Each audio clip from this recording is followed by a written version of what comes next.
come. Thank you for the privilege of being with you and for the bipartisan spirit in which you have undertaken this important work for the American people. Thank you, General McMaster, General McMaster, and apologize for the interruption. I should not have told him that his sign was upside down, I guess. I've experienced worse, Congressman Gallagher. Yeah, it's okay. I know you have. Ms. Tong, you are recognized for your opening statement. Mr. Chairman, ranking member, distinguished member of the committee. Would you please turn your microphone on? Mr. Chairman, ranking member, distinguished members of the committee, it's a privilege to be here. In late November of last year, students and others in several large Chinese cities gathered in spontaneous protest. On the surface, they were angry about a lethal fire in a high-rise apartment building in the city of Urumqi in Xinjiang, but their real protest was against the lockdowns that Xi Jinping's zero-COVID policy has imposed on hundreds of millions of people. At an even deeper level, the young people were protesting a political system that could allow the whim of one muddle-headed dictator to cause such harm. The students' protests resonated deep in society. Stop the ridiculous anti-COVID tyranny. The challenge to Xi Jinping was how to change the COVID policy but keep the tyranny. He did both. The November 2022 protests were but the latest bubbling to the surface of this discontent that has lain beneath the surface of Chinese Communist society ever since 1949. The Chinese people have shown repeatedly that communist rule has been a problem for them. 3 decades ago, in 1989, I myself was a student protester. I witnessed the killings of the innocent people by the PLA near Tiananmen Square on that fateful night of June 3rd and 4th.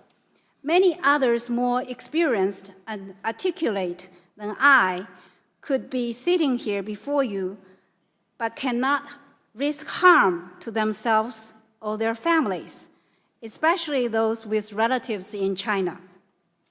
I stayed active in pro-democracy work and in 1993 began assisting and interpreting for Wei Jingsheng, a leading dissident who had been released as part of the CCP's bid for the 2000 Summer Olympic Games. Wei was urging the US to condition trade on China's human rights performance.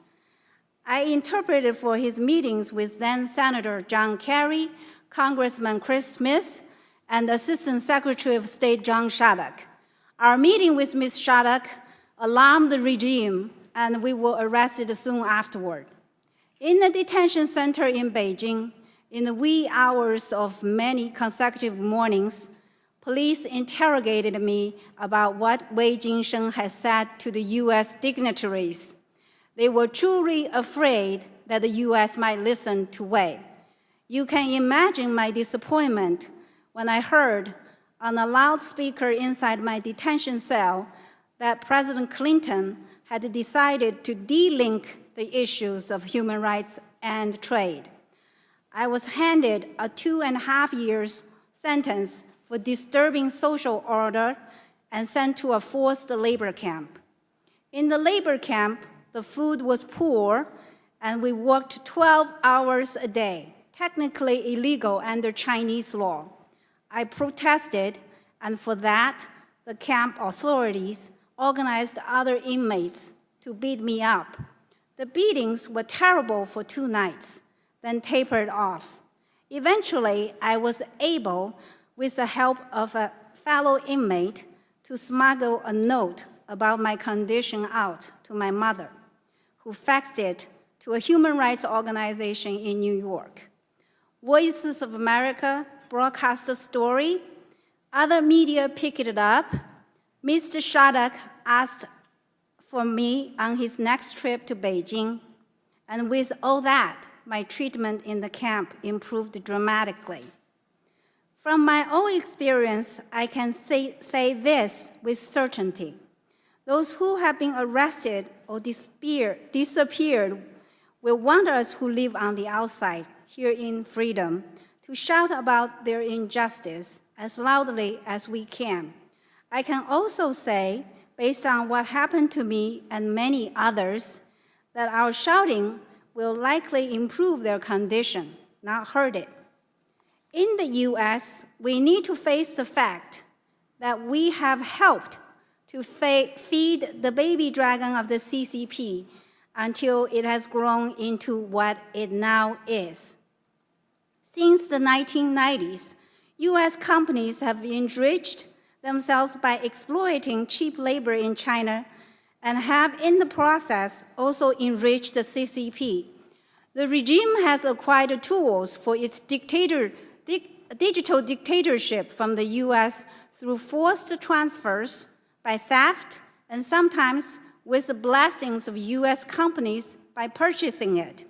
Wall Street, through its passive investment portfolios, sends billions of dollars from the retirement accounts of ordinary Americans to the discretionary use of the CCP.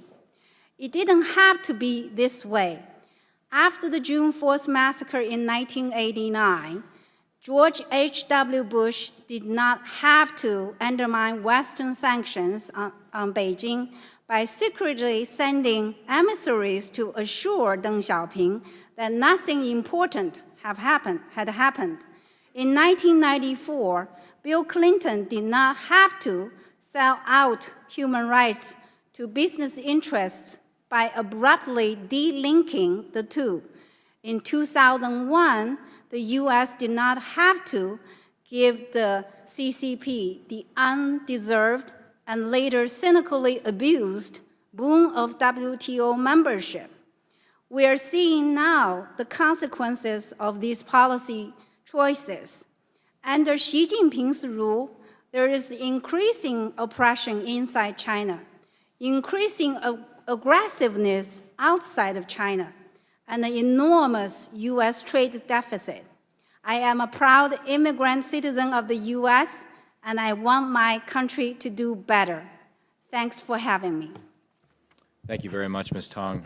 Mr. Paul, you are now recognized for your opening statement. Thank you, Mr. Chairman, Mr. Ranking Member, members of the committee, and fellow witnesses. I appreciate the opportunity to testify. I think it's worth bear saying that those protesters have a right to an unlimited amount of free speech in the United States and to petition their government for the redress of grievances. They'd have no such right in China. It wouldn't be broadcast. Their voices would be silenced, perhaps permanently. The economic policies of the Chinese Communist Party represent a clear and present danger to the American worker, our innovation base, and our national security. For decades, the CCP has telegraphed its intentions with 5-year plans, the Made in China 2025 program, military-civil fusion, and the Belt and Road Initiative. Its goals to dominate key industries, set global standards, seek opportunity from crisis, and weaken competitors. The CCP has attracted American investment to do this, and I now ask consent to play a video. U.S. big company investment in China grew tenfold in 2 decades, $1.3 trillion in total. Their R&D in China grew at nearly 3 times the domestic rate. Cheating is a core tenet of CCP ambition, stealing intellectual property, cyber hacking, piracy. The cost, tens of thousands of factory closures in America, $600 billion in IP losses alone. The CCP also created an impossibly cheap China price that masks the true cost of production. It made China the world's factory floor, trillions in subsidies, currency manipulation, exploiting workers and the environment, even using forced labor, lacked safety standards that harmed our consumers. I ask consent to roll the next graphic. Overproducing at state-owned zombie factories that just wouldn't die, and roiling global markets. The CCP demands the complicity of global businesses operating in China, and these firms have conformed. Big tech, Hollywood, sports leagues, retail legends all say the right things in America, but are silent in China, bending the knee to the CCP. Meanwhile, Chinese firms must support the military ambitions of the People's Liberation Army through the CCP's fusion strategy. No business is untainted. While CCP policies have been destructive, our own policies in some cases have made matters worse. Bringing China into the World Trade System in 2000 seemed like a slam dunk, but instead became a spectacular failure of conventional wisdom and elite opinion. And after writing a blank check to Beijing, we turned a blind eye to its cheating, time and time again, accepting empty promises to reform with no real consequences. Governors sought out Chinese firms for projects that cost American jobs. The San Francisco Bay Bridge, rail cars for Boston, Chicago, and other cities. Even the Alexander Hamilton Bridge in New York City, named for the father of American manufacturing policy. Meanwhile, taxpayer-financed federal research was handed to China. One example, a breakthrough battery was invented at a U.S. national lab, but made in China. American workers suffered as a consequence. The trade deficit surged, 3.7 million jobs vanished, wages plunged, communities were wrecked. The China import shock led to more deaths of despair and evidence of social unraveling. America became too dependent on China for many essential goods. Think of PPE during the pandemic, 5G hardware, commercial drones, critical minerals, medicine. The list is long and terrifying. At the same time, U.S. manufacturing capabilities eroded. The defense industrial base weakened. We're behind the curve on clean energy manufacturing. We couldn't make enough semiconductor chips, which broke supply chains.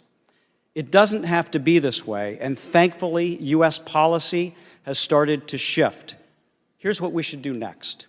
Build on the highly effective semiconductor technology export restrictions, vigorously enforce the new law called UFLPA that bans forced labor imports, sharpen trade tools, pass the bipartisan Leveling the Playing Field Act 2.0, taking trade actions to accelerate the return of key supply chains. Reform the de minimis policy that gives Chinese shopping apps such as Temu and Shein, as well as Amazon, a way to evade inspections and tariffs. Screen the outbound investments of U.S. companies in China and tighten up oversight of Chinese investments in the U.S., particularly in critical sectors. Expand the law that now bans Chinese firms from federal transit contracts to all other public investment streams. We must also build on the CHIPS Act, infrastructure law, and energy investments to reduce our dependency on China. Finally, we should suspend or revoke normalized trade relations with China. The CCP certainly doesn't deserve the same trade status as our allies and reciprocal partners. In closing, our hubris and neglect aided Beijing's ambitions, weakened our capabilities, and hollowed out our middle class. But a brighter future for American manufacturing is possible, even in the wake of the CCP's destructive policies. Factories are rebounding, and it's not accidental. It's a result of public policies and pressure on corporations to rethink their supply chains. But there's more to do. We have a long list of vulnerabilities, starting with medicine ingredients, critical minerals, machine tools, and microelectronics, and the CCP isn't slowing down. While conflict with China isn't inevitable, fierce economic competition is. We look forward to working with you on building a new American strategy to defend our workers. Thank you very much, Mr. Chairman. Thank you, Mr. Paul. I commend all of our witnesses' written testimony. They are all exceptional. We will now move on to the question portion. I recognize myself for 5 minutes. Mr. Pottinger, few issues have received as much bipartisan attention recently as TikTok. Could you elaborate on your concerns, both in terms of potential espionage, control over the algorithm, as well as potential precedent a mitigation agreement could set when it comes to TikTok and other CCP-directed technology companies operating in the United States? Mr. Chairman, thank you. Well, certainly the data privacy issues, which have gotten a lot of attention, are a real problem for the privacy of Americans, but also for our national security. Already, the Chinese parent company that controls TikTok has been confirmed as having used the app to surveil U.S. journalists in order to try to identify their sources and to retaliate against their sources. And that's just one small example of the universe of potential abuse that would be in the offing. Look, there's nothing in Chinese law that suggests that the Chinese Communist Party would back off of its legislated privilege to access all of the data produced by social media platforms and other Chinese apps. I simply don't think that it's possible to mitigate in a credible way against that threat. But the bigger coup for the Chinese Communist Party, if TikTok is permitted to continue operating in the United States, and if WeChat and other Chinese platforms are allowed to continue to operate, is that it gives the Chinese Communist Party the ability to manipulate our social discourse, the news, to censor and suppress or to amplify what tens of millions of Americans see and read and experience and hear through their social media app.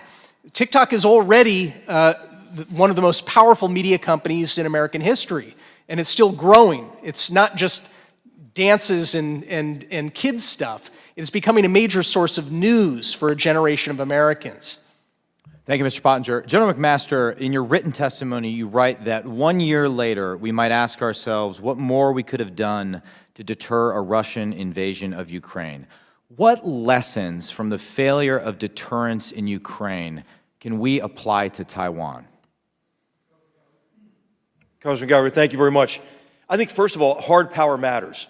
And what matters much, much more than pledges of more capabilities on the ground and integrated, in this case with the Taiwanese armed forces. As all of you know, there is a $19 billion backlog of what the Taiwanese have already purchased to make that island indigestible and to achieve deterrence by denial, by convincing the People's Liberation Army and the Chinese Communist Party they cannot accomplish their objectives through the use of force. I think the other big lesson that we've been talking about, and certainly Mr. Paul talked about, is it's a big mistake to give an authoritarian regime coercive power over your economy. Germany learned that the hard way in the energy sector, and Europe did broadly in connection with the Kremlin and Russia. But there are all sorts of supply chain vulnerabilities associated with batteries, magnets, certain minerals, and the upstream processes of producing those minerals, and many of the equipment and hardware and upstream components that are critical to the energy transition, for example. So we could be creating a form of energy dependency on the Chinese Communist Party, for example. And then finally, I think what's really important is the need for us to recognize that we have to build our defense capabilities. The assumptions that have underpinned defense planning for a long time have been that we can do one thing at a time. And I think what China has been able to do is take advantage of crises elsewhere to advance their interests through coercion in other places, whether it's bludgeoning Indian soldiers to death on the Himalayan frontier or building islands and fortifying them in the South China Sea to control the ocean, or at least a part of the ocean through which 1/3 of the world's surface trade flows. So I think there are really clear lessons from Russia's reinvasion of Ukraine, but I think lesson maybe number one that is above all of these is urgency, that we have to, I think, act with a real sense of urgency. Thank you, General McMaster. I don't have time for another question. I'll use what time remains to explain how I feel about the 5-minute rule on this committee.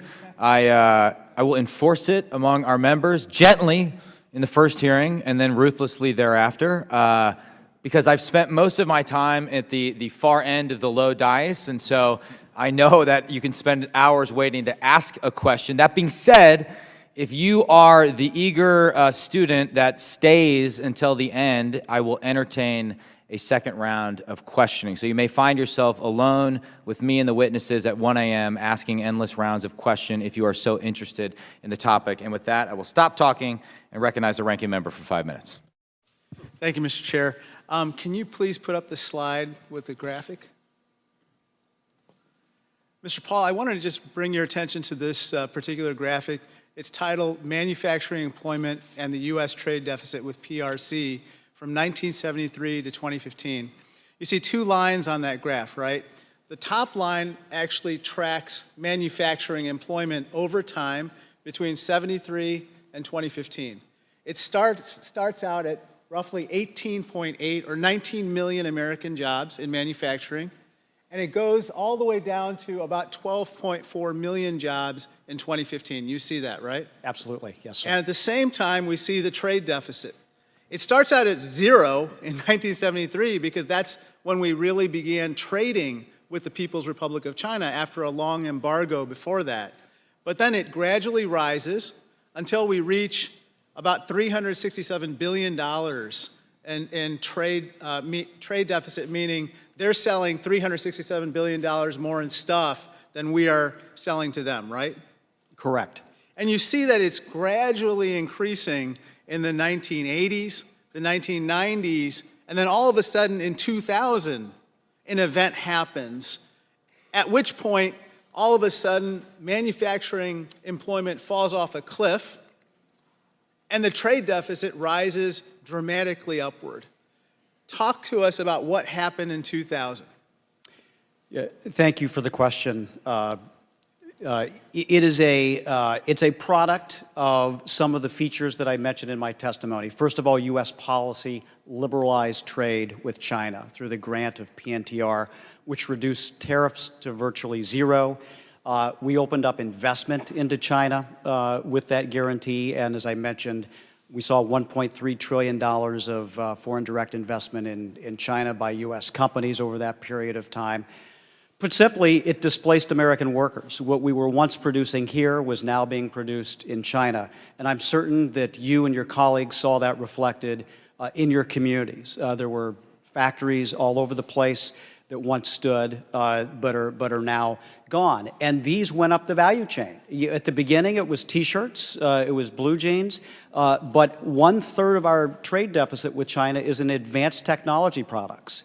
That's like nuclear technology, biohealth, sophisticated metals. So it is not simply an equation that we're getting cheap T-shirts in exchange for this liberalization. We've had an enormous crisis here for manufacturing. Thank you, Mr. Paul. I want to turn my attention to Mr. Pottinger for a second. So, Center for Strategic and International Studies, CSIS, recently developed a war game simulation for Taiwan, an invasion of Taiwan by the CCP today. And they found that in roughly 24 out of 24 times they ran the simulation, the CCP would fail to successfully invade Taiwan today, and that gaps exist in their capabilities to do what Chairman Xi Jinping has commanded the PLA, the People's Liberation Army, to be able to do by 2027. Can you talk about what some of those gaps are today that Chairman Xi Jinping is trying to address on his side? Congressman, the PLA, the People's Liberation Army, has been receiving massive amounts of investment that increase by double digits in many years, precisely to try to fill gaps that they would need to fill in order to successfully invade Taiwan. And that's really what we should be working to prevent, is an invasion. It includes things like amphibious lift, more ships that can carry tanks and equipment. It includes more missiles to add already to the thousands of missiles that are pointed at Taiwan. That's very scary because those missiles would cause enormous devastation, but countries rarely submit to airstrikes alone. And so there are other things that they need to do to get people, soldiers on the ground and equipment there. Helicopter lift is another key area, but then also the capabilities that are designed to threaten the United States, to keep us out of the fight long enough for Xi Jinping to make it a fait accompli. Let me ask you something. In your testimony, you actually quote Chairman Xi in his speech that he gave in November 2021, where he praised Mao Zedong for a preemptive strike on General Douglas MacArthur in 1950. He said, "With one punch, 100 punches will be avoided." Could you envision a scenario of a preemptive attack on America? It's possible. We know that the PLA is training for the likelihood that the U.S. would be part of the fight, and that raises the escalatory pressure on China to try to eliminate U.S. capabilities right there in the Western Pacific to buy them time. One of the other quotes, because Xi Jinping has been, as you mentioned, telling the Chinese Communist Party to study the Korean War, which they call the war to resist America.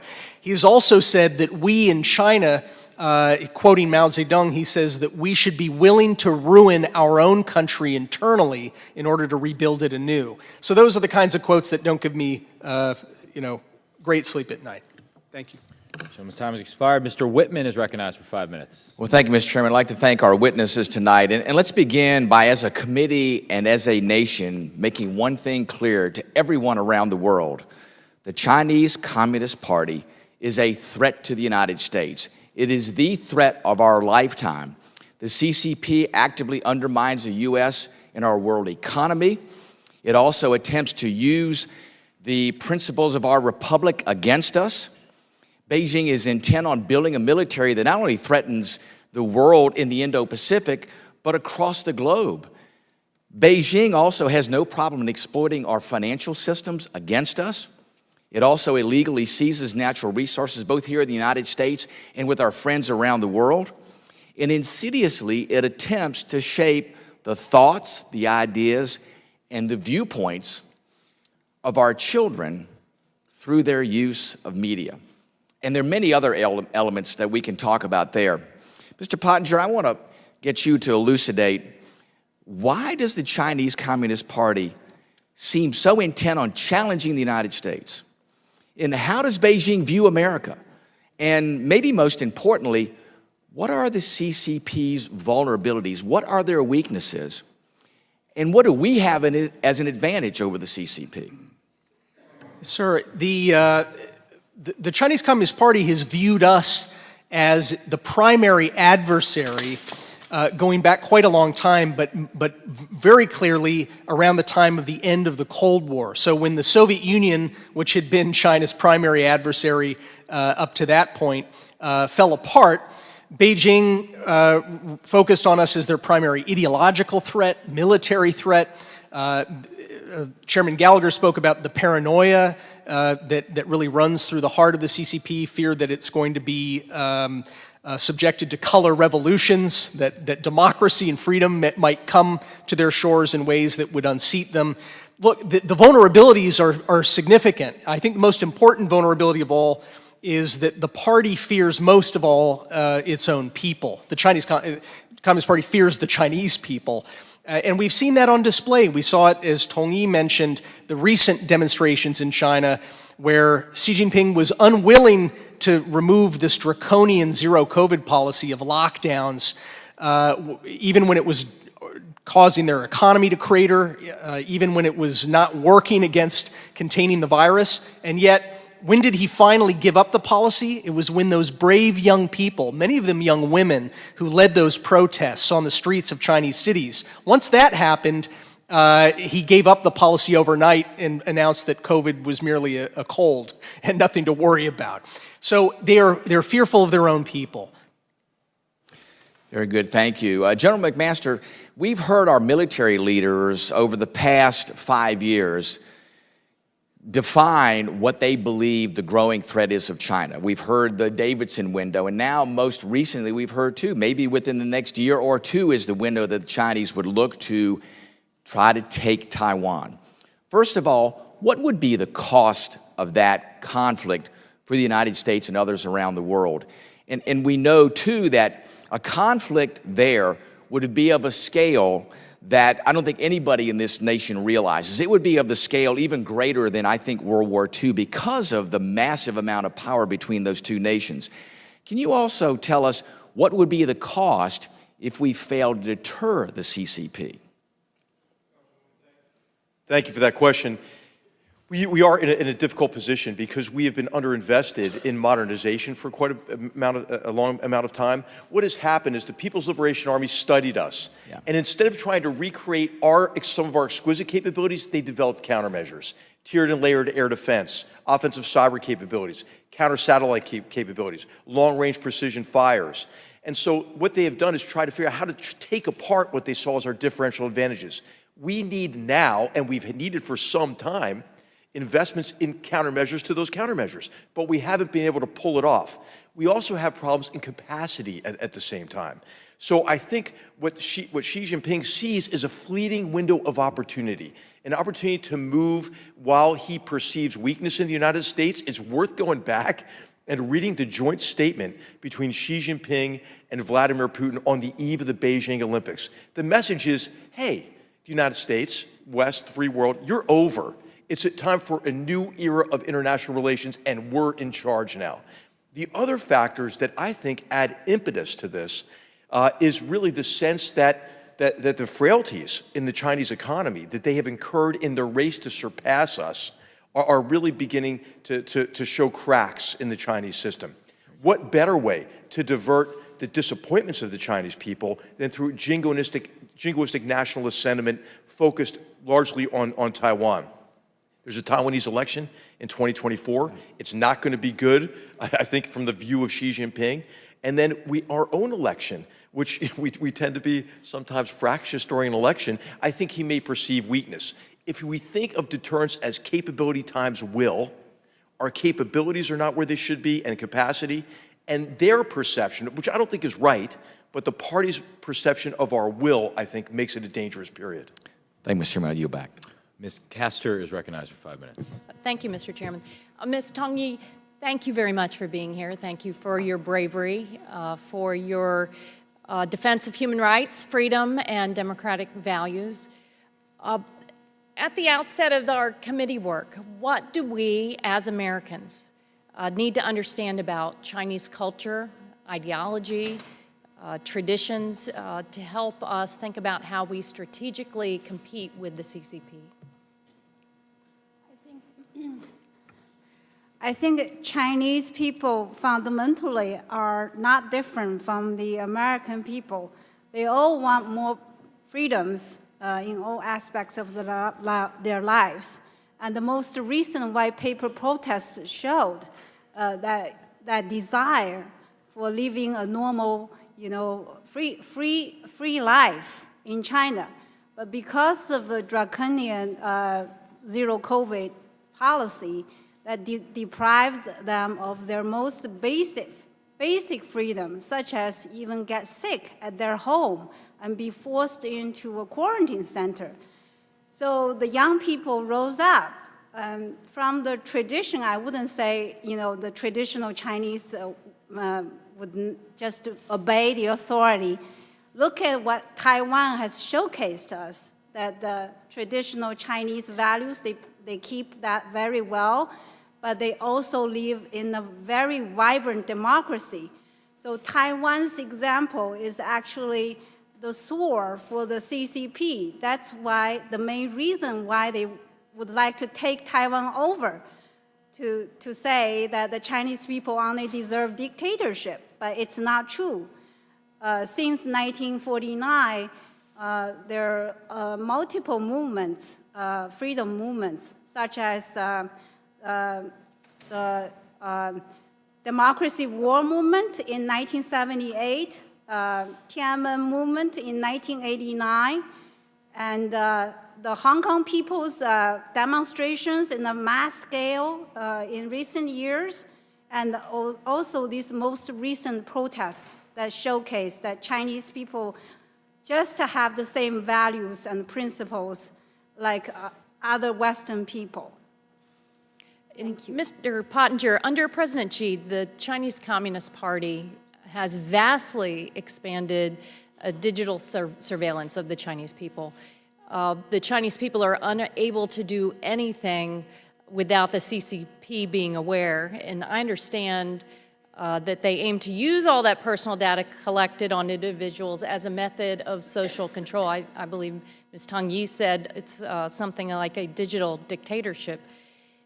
If this Orwellian state of affairs is not bad enough, the CCP has dramatically increased the export of surveillance technology abroad. Companies like Huawei, Beidou, WeChat, and others work on behalf of the CCP to route surveillance technology across the globe. Sometimes it's called safe or smart city systems, but in reality, these are tools for authoritarian governments to surveil citizens and repress human rights.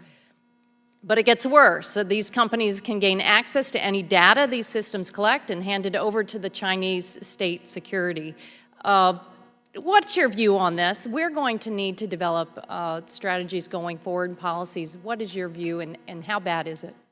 Congresswoman, thank you. I think that we need to have a much more rigorous defense and offense. On the defense side, it means that we don't allow those same capabilities that you were describing that are being used to impose what one former Chinese Communist Party official who's now in exile calls an exquisite totalitarianism, right? A digital dictatorship, as you put it. We don't want that to be exported onto our shores to give the Chinese Communist Party the ability to manipulate our own discourse and to steal our data and to silence and intimidate people, as it's already doing through social media platforms here in the United States.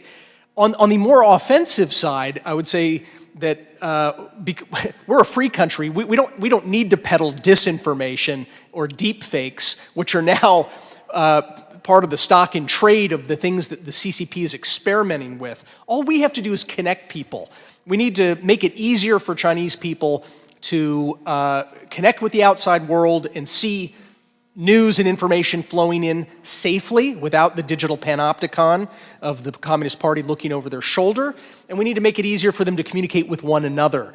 I don't think we've tried very hard. So this thing that looks so formidable, I think, is actually made of paper mache. I think you can punch holes in the Great Chinese Firewall. I think we've not made a concerted effort, a public-private effort with Silicon Valley firms leading the way. Let's face it, Silicon Valley firms aren't going to gain access like Google and Facebook and others who've tried years ago to work in China. They've been banned. They have nothing to lose by working for the cause of freedom. And the U.S. government, there's a lot more that we can do in that front as well. I think we haven't gotten started yet. Mr. Newhouse is recognized for 5 minutes. Thank you, Mr. Chairman Gallagher, as well as Ranking Member Krishnamurthy, and I want to thank this evening's witnesses for being with all of us tonight. Just last week, the United States Department of Agriculture forecasted that in 2023, the U.S. would run a record $14.5 billion trade deficit on food and agricultural products. China will remain and has been one of our most significant markets for U.S. agricultural products. However, similar to what we heard from Mr. Paul in his testimony, China has and will continue to treat our American farmers and ranchers unfairly with significant tariffs as well as non-tariff trade barriers. The bottom line is China does not play by the global rules on trade. You might already know this, but entities associated with the PRC as well as the CCP have made and continue to make investments in U.S. agricultural land and assets. Some of the proposed purchases are in close proximity to national security assets. And obviously this is not a good trend for U.S. agriculture, and as I've always said, that food security is literally national security, which could not be more true today than at any point in history. So my question I'll direct to General McMaster first. How concerned are you by the CCP-backed purchases of American agricultural land and those potential purchases near strategic sites such as military installations or critical infrastructure? And then a second part of my question, I don't know if you were involved with CFIUS decisions in your previous role as National Security Advisor, but do you think that CFIUS has the statutory authority to block and should block land purchases by the CCP on national security grounds? Thank you for that. Thank you for that question. I think I'm very concerned about that, about the purchase of lands and buildings next to sensitive sites. It's extraordinary the degree to which the Chinese Communist Party has pursued a massive campaign of espionage. That's one facet of it. The other aspect, I think, that what you're getting at as well is the dependency on Chinese investment, which then gives them really coercive power. I describe in my written testimony the 3 C's of co-option, coercion, and concealment. Co-opt by trying to build dependencies from U.S. agriculture on the Chinese market. And then, hey, once you're in, then to use that for coercive purposes. The commercial aspect of this is often tied to the United Front Work Department, an arm of the Ministry of State Security, which forms organizations that look innocuous, that promote U.S.-China dialogue and economic discourse in the area of agriculture, in particular in the American heartland. But those are organizations that are designed to advance the PRC's agenda. And then, co-option, coercion, and then to conceal all of this as just normal business practices. So I think you're quite right to be concerned about this, Congressman Newhouse, and I think what you're doing, what the committee's doing to pull the curtain back and shine the light on this behavior, I think is the most important first step. I appreciate that. Ms. Tong, in the time that I have remaining, and thank you very much for your moving testimony, someone who has lived through a repressive regime in China. In your written testimony, you touch on the courageous individuals in China who participated in the white paper protests just last fall. Could you talk a little bit about what was both similar and different in these protests compared to maybe previous dissident movements in China?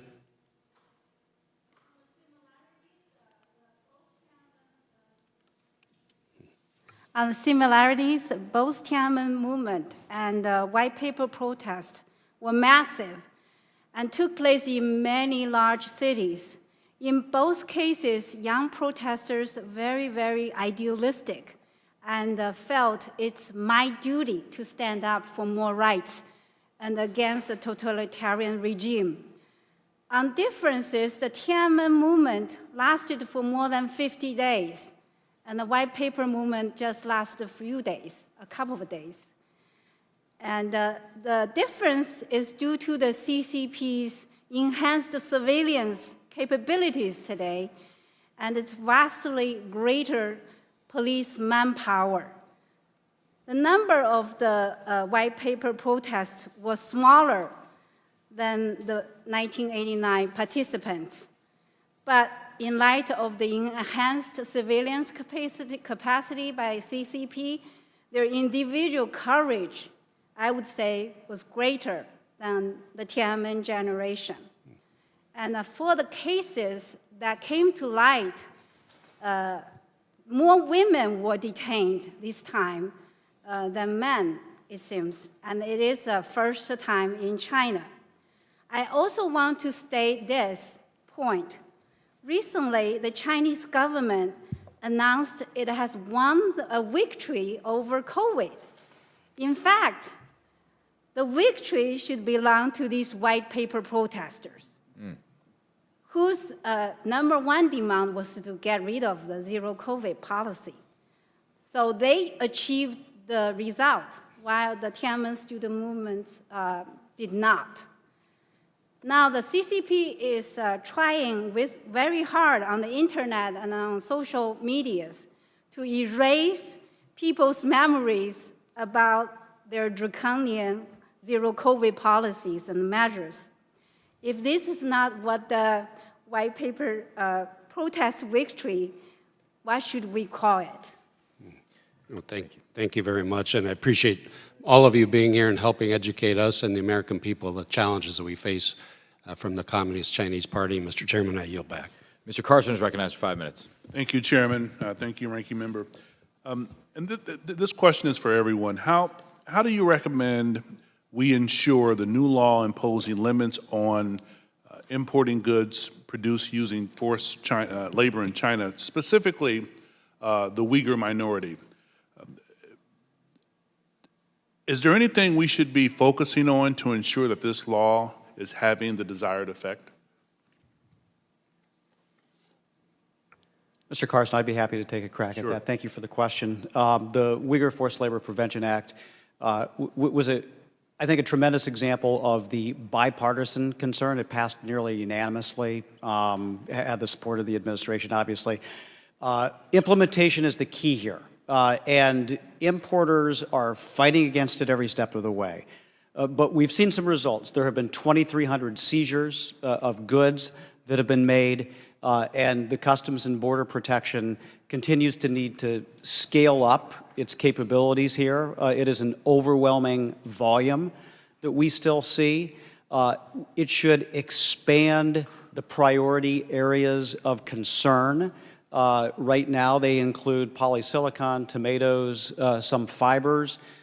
There's evidence that has been uncovered by researchers that an alarming amount of the automotive supply chain has tentacles into Xinjiang, and most brand name original equipment manufacturers have either subcontractors there, and so metals obviously should be another area of concern. But I think from a congressional perspective, oversight is very important, and ensuring that the importers that are complaining that their goods are being seized need a different business model and shouldn't be depending on forced labor in Xinjiang, because we have to presuppose that any article made from that region is made with forced labor. There's virtually no transparency there that human rights groups have into the atrocities that are taking place. To that point, Mr. Paul, and this is my final question, in your written testimony, you emphasized the problems stemming from the erosion of U.S. manufacturing capabilities for goods such as EVs and batteries and semiconductors. In many regions, like my own, the Midwest, particularly the great Hoosier State, we have a very strong industrial base. In your opinion, what is needed to reverse this negative trend and bolster American production in these critical sectors? Thank you again for the question. As a fellow Hoosier, I can relate to your concern about manufacturing, and Indiana has a long and proud history in that, as does Wisconsin, I would quickly add, for the chairman's benefit, and many other states as well. But specifically, it takes intent. And for too long, for decades, we did not have that intent. We had a philosophy, and we also took for granted that China would play by the rules. And so there is no single policy that is going to change this, but it is going to take an all-of-government approach. We're starting to see that take place. We've seen reforms to trade policy. We've been smarter about trade enforcement actions. We've tried to invest in our manufacturing capabilities through offsetting the costs of setting up fabs in semiconductors, and the same with EVs, batteries, and also clean energy, wind, solar as well. But it is going to take that effort along with other competitiveness measures, such as making sure our infrastructure is 21st century and our workforce is prepared to compete. We have to be ready for this reshoring as well. Our trade policy can start it happening, but our competitiveness policies will finish the deal there. Chairman, I yield back. Thank you. I've been informed there's coffee in the back. We've spared no expense, given the late hour. I can't vouch for the quality of this coffee, but it has caffeine. Mr. Molinar is recognized for 5 minutes. Thank you, Mr. Chairman. Thank you, Ranking Member, for this opportunity, and I want to thank all the witnesses as well. Mr. Pottinger, good to see you again. Wanted to ask you, the opioid crisis has killed hundreds, thousands of people, some in my own district. And in your assessment, what is the role of the CCP in contributing to the fentanyl crisis here in the United States, and how should we counter that? Sir, it's good to see you again. only a few years ago, China was shipping fentanyl directly into our markets, or into the black market, using the mail. We made progress, the U.S. made progress during the Trump administration in turning back that, and also getting China to classify fentanyl as a controlled substance. But what has now happened is that the Chinese state-owned firms and other companies governed by the party state in China are sending the precursor chemicals in mass quantities to Mexico and perhaps a few other markets, but primarily Mexico, to the drug cartels to create fentanyl that then washes into our streets and kills tens of thousands of Americans each year. The best that you could say is that the Chinese Communist Party is practicing malign neglect in allowing that business to continue. They could stop it if they wanted to, and that's been the judgment of many DEA and FBI officials, former officials. Craig Fowler, an admiral who commanded Southcom for us, also pointed to the fact that China has become the number one, or Chinese organized crime has become the number one provider of illicit money flows, money laundering flows. And that has fueled the fentanyl trade in the U.S. So there are things that we need to do to really go after those illicit flows of money, and that means updating our Know Your Customer laws and anti-money laundering regulations for banks so that they can identify Chinese organized crime activity and Chinese United Front activity in that area, for starters, sir. Okay, thank you. You also mentioned that Xi Jinping has called for the deepening CCP control over Chinese companies. I wanted to, and also Mr. Paul, you had mentioned the CCP fusion strategy and that no business is untainted. I wonder if you could both speak to that situation. Well, one of the remarkable things that Xi Jinping has ushered in has been really the re-centralization of party control over the economy and over businesses, including private companies. And that's why we've seen the decimation of private companies in China over the past couple of years, the pushing out of the founders of dynamic companies like Alibaba, Jack Ma, who was identified as, really one of the founders of that whole sector. They've been pushed out of their companies. And Beijing has been trying to promote the idea that it's now safe again to invest in China. But in a classic example of dual messaging, we see one message being provided to foreign investors, at Davos, and at the same time, in Chinese language only side notes that are being issued by Xi Jinping, literally simultaneously, he's saying we need to double down and strengthen the party's control over economic activity. And the party now governs the major actions of these companies. They've taken what they call a golden share. So the Communist Party now owns a vote on the board of nominally private companies in China. Thank you. Thank you for that. I would just add that the military-civil fusion program has been in operation for 9 years. Its goal is to quickly scale up the technological capabilities of the PLA and to use commercial applications to do that. Businesses in China are under an obligation to participate in it.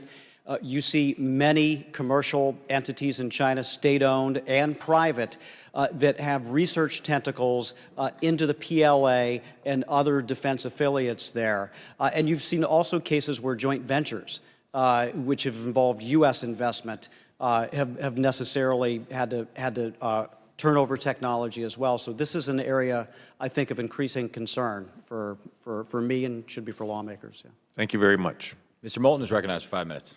Thank you, Mr. Chairman. I want to thank our distinguished panel of witnesses for joining us here this evening. Lieutenant General McMaster, the success of Ukraine, NATO, and the principle of the rule of law against Vladimir Putin and his illegal war is a great cautionary tale for Xi Jinping and his stated desire to invade Taiwan. But for all the success of the West in Ukraine, we have to admit that deterrence failed. So in the Pacific, we can't afford to let deterrence fail. How do we prevent that from happening? Like Vladimir Putin, Xi Jinping seems to believe his own propaganda. So how do we make our powerful deterrent believable to Xi and the Chinese Communist Party so that they don't draw us into war? Congressman Mullen, thank you for that question. I think it's through strength, obviously. Peace through strength still works. And that's our defensive capabilities and those of our partners and allies in the region. I think it's immensely encouraging that Japan is doubling its defense investment. I think new formats that encourage defense cooperation, like AUKUS, very encouraging. But I think we have to recognize that we are very far behind. If you remember the run-up to the re-invasion of Ukraine, many people thought, well, we just need to lay out our red lines. We just need to allay Putin's security concerns. But this is a narcissistic view of the world in which we think what we do or what we say is decisive toward achieving the favorable outcome. But both Vladimir Putin and Xi Jinping have aspirations that go far beyond those that are in reaction to us. And so, therefore, it's important for us to demonstrate the strength necessary to convince Xi Jinping, leaders in that party, and leaders in the People's Liberation Army that they cannot accomplish their objectives through the use of force. I think the modernization efforts that are ongoing are inadequate, but the direction in policy is starting to turn in the right direction. For example, some basing activity so that we can project power more readily back to the Philippines, for example. So one of our most powerful components, one of the most powerful components of our strength, as clearly demonstrated in Europe, is our partners and our partnerships. But they're not as developed in the Pacific. So you just mentioned the Philippines. What do we need to do to strengthen our allies and their partnership with us? Well, Congressman Mullen, I think, first of all, we ought to thank Xi Jinping because he's really helping us in this connection with his brazen aggression from the Himalayan frontier to the South China Sea to 1,771 violations of Taiwan's air defense identification zone just last year, many other violations oriented on Japan, on South Korea. And what you would typically hear from our friends in the Indo-Pacific region oftentimes is that, hey, don't force us to choose. Don't force us to choose between Washington and Beijing. But I think it is becoming clear to countries in the region that it's not a choice between Washington and Beijing. It's a choice between sovereignty and servitude. And I think that we see that especially in this vision for the free and open Indo-Pacific, which we owe to the late Prime Minister Abe. And I think that is building momentum. China has their one belt, one road, but we are on the side of many belts, many roads. Mr. Pottinger, what are some of Xi's vulnerabilities? Well, I think one useful statistic to keep in mind is that China is spending more on its military than the rest of Asia combined, and yet that number is still smaller than the amount of money that Xi Jinping is spending on his domestic security apparatus to surveil and oppress his own people. So it really is fear of his own people. It's fear of losing access to our capital markets. Another vulnerability for him would be losing access to American technology. It's clear that China has not yet achieved this self-sufficiency, self-reliance that he wants to achieve so that he can wield that as a coercive leverage against other countries.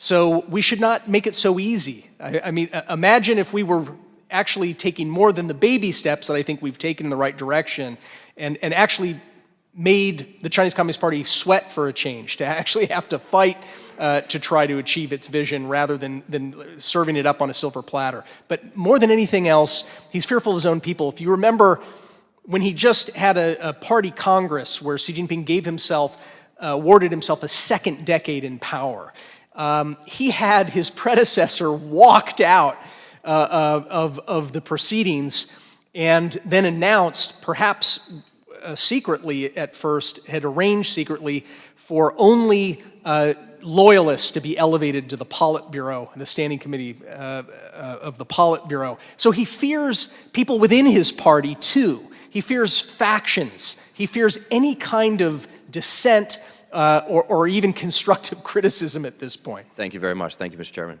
Mr. LaHood is recognized for 5 minutes. Thank you, Mr. Chairman. I want to thank the witnesses for your valuable testimony here today. I also want to thank Speaker McCarthy for creating this committee. And it's frankly long overdue that we put together a committee like this and that it's bipartisan. The CCP fears more than ever as Republicans and Democrats working together to expose the malign activities of the CCP. And what I love about our committee is its members that are serious, substantive, and conscientious members. I want to make 2 points and then ask a question.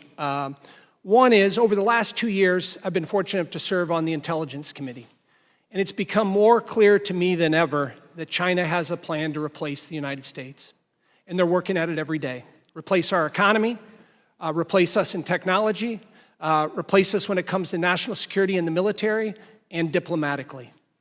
Number 2, Mr. Paul, I'm glad you talked about the history of China being let into the global economy. I look back at when we let China into the WTO, and I don't think any of us were in Congress at the time when that happened, but the argument was, bring them into the WTO, they're going to westernize, they're going to reform, they're going to liberalize their ways.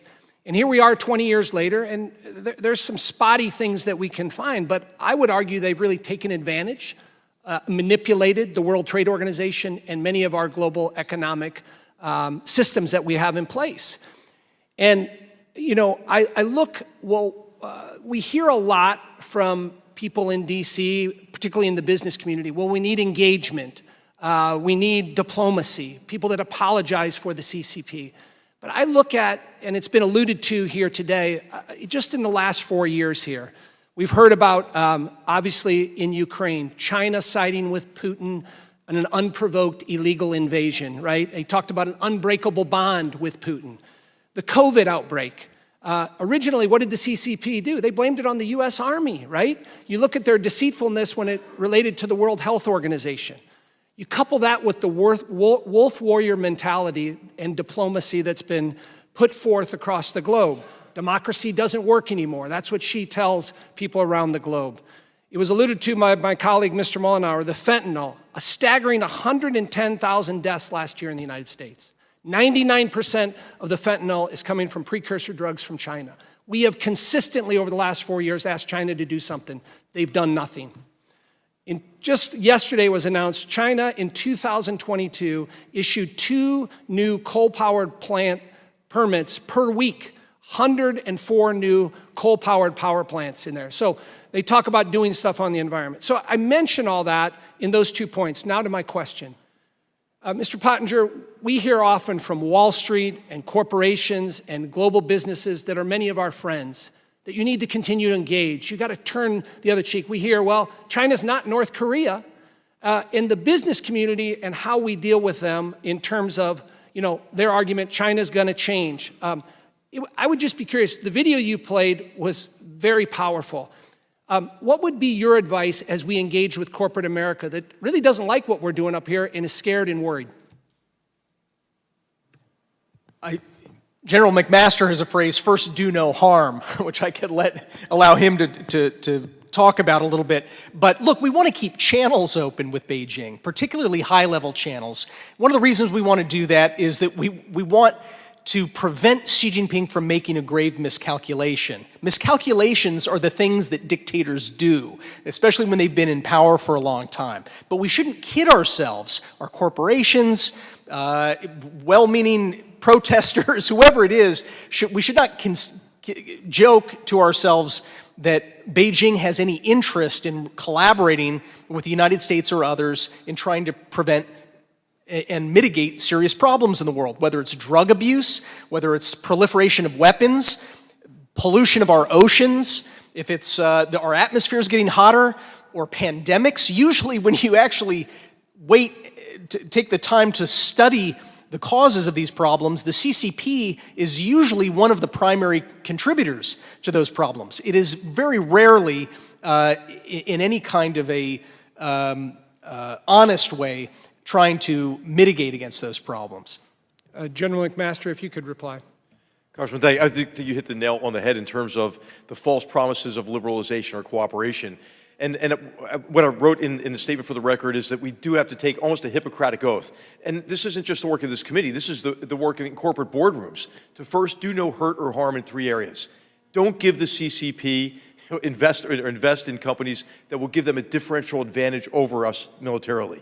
The second is don't compromise the long-term viability of your business and your workers' jobs in exchange for short-term profits. And the third, immensely important, I think, is don't help them perfect their technologically enabled Orwellian police state or commit genocide.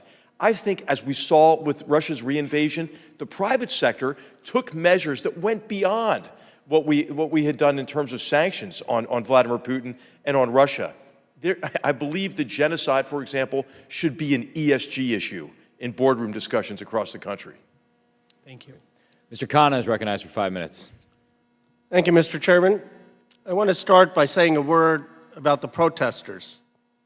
Even though I disagree with them, I respect them. It takes guts to come into the halls of power with a dissenting view.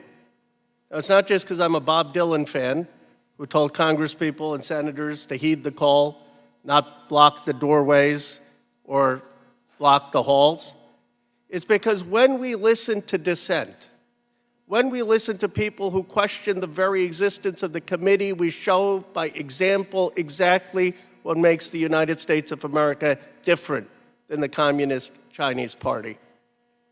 And Mr. Chairman, I think you did the right thing by asking them to leave. You can't disrupt democratic meetings. But I was told they're in handcuffs outside. I hope they're not going to be arrested simply for speaking their mind. I want to now move on to Mr. Scott Paul. I thought your testimony was very telling about the mistake we made as a country for the last 40 years in basically deindustrializing the nation, saying manufacturing didn't matter. We could just have the MIT folks win the Nobel Prizes and somehow production was not relevant. Your statistics, I just want to amplify them because I had my staff look up after your testimony. We used to make 20% of the world's steel, down to 4%. China's making 57%. We used to make 37% of aluminum, down to 2%. China's at 57%. We used to make 36% of paper, down to 17%. China's at 30%. You can go industry by industry, and I commend your testimony. Here's my question. The Chinese scholar Hu Angang wrote, "The rise of China resembles that of the United States a century ago. China basically incorporated many elements of Hamilton's formula. They copied, in part, what we invented with Alexander Hamilton and the American system." You note in your testimony that China spends 1.73% of its GDP on industrial financing. We're at 0.39%.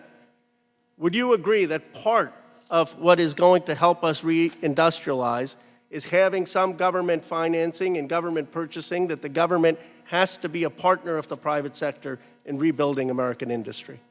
Congressman Khanna, thank you for your observations and appreciate the question.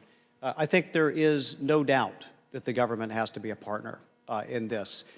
In a perfect world, the market would work and it would settle things out. We are not in that world, as the Chinese Communist Party has demonstrated. We have a market failure, and we're starting from behind.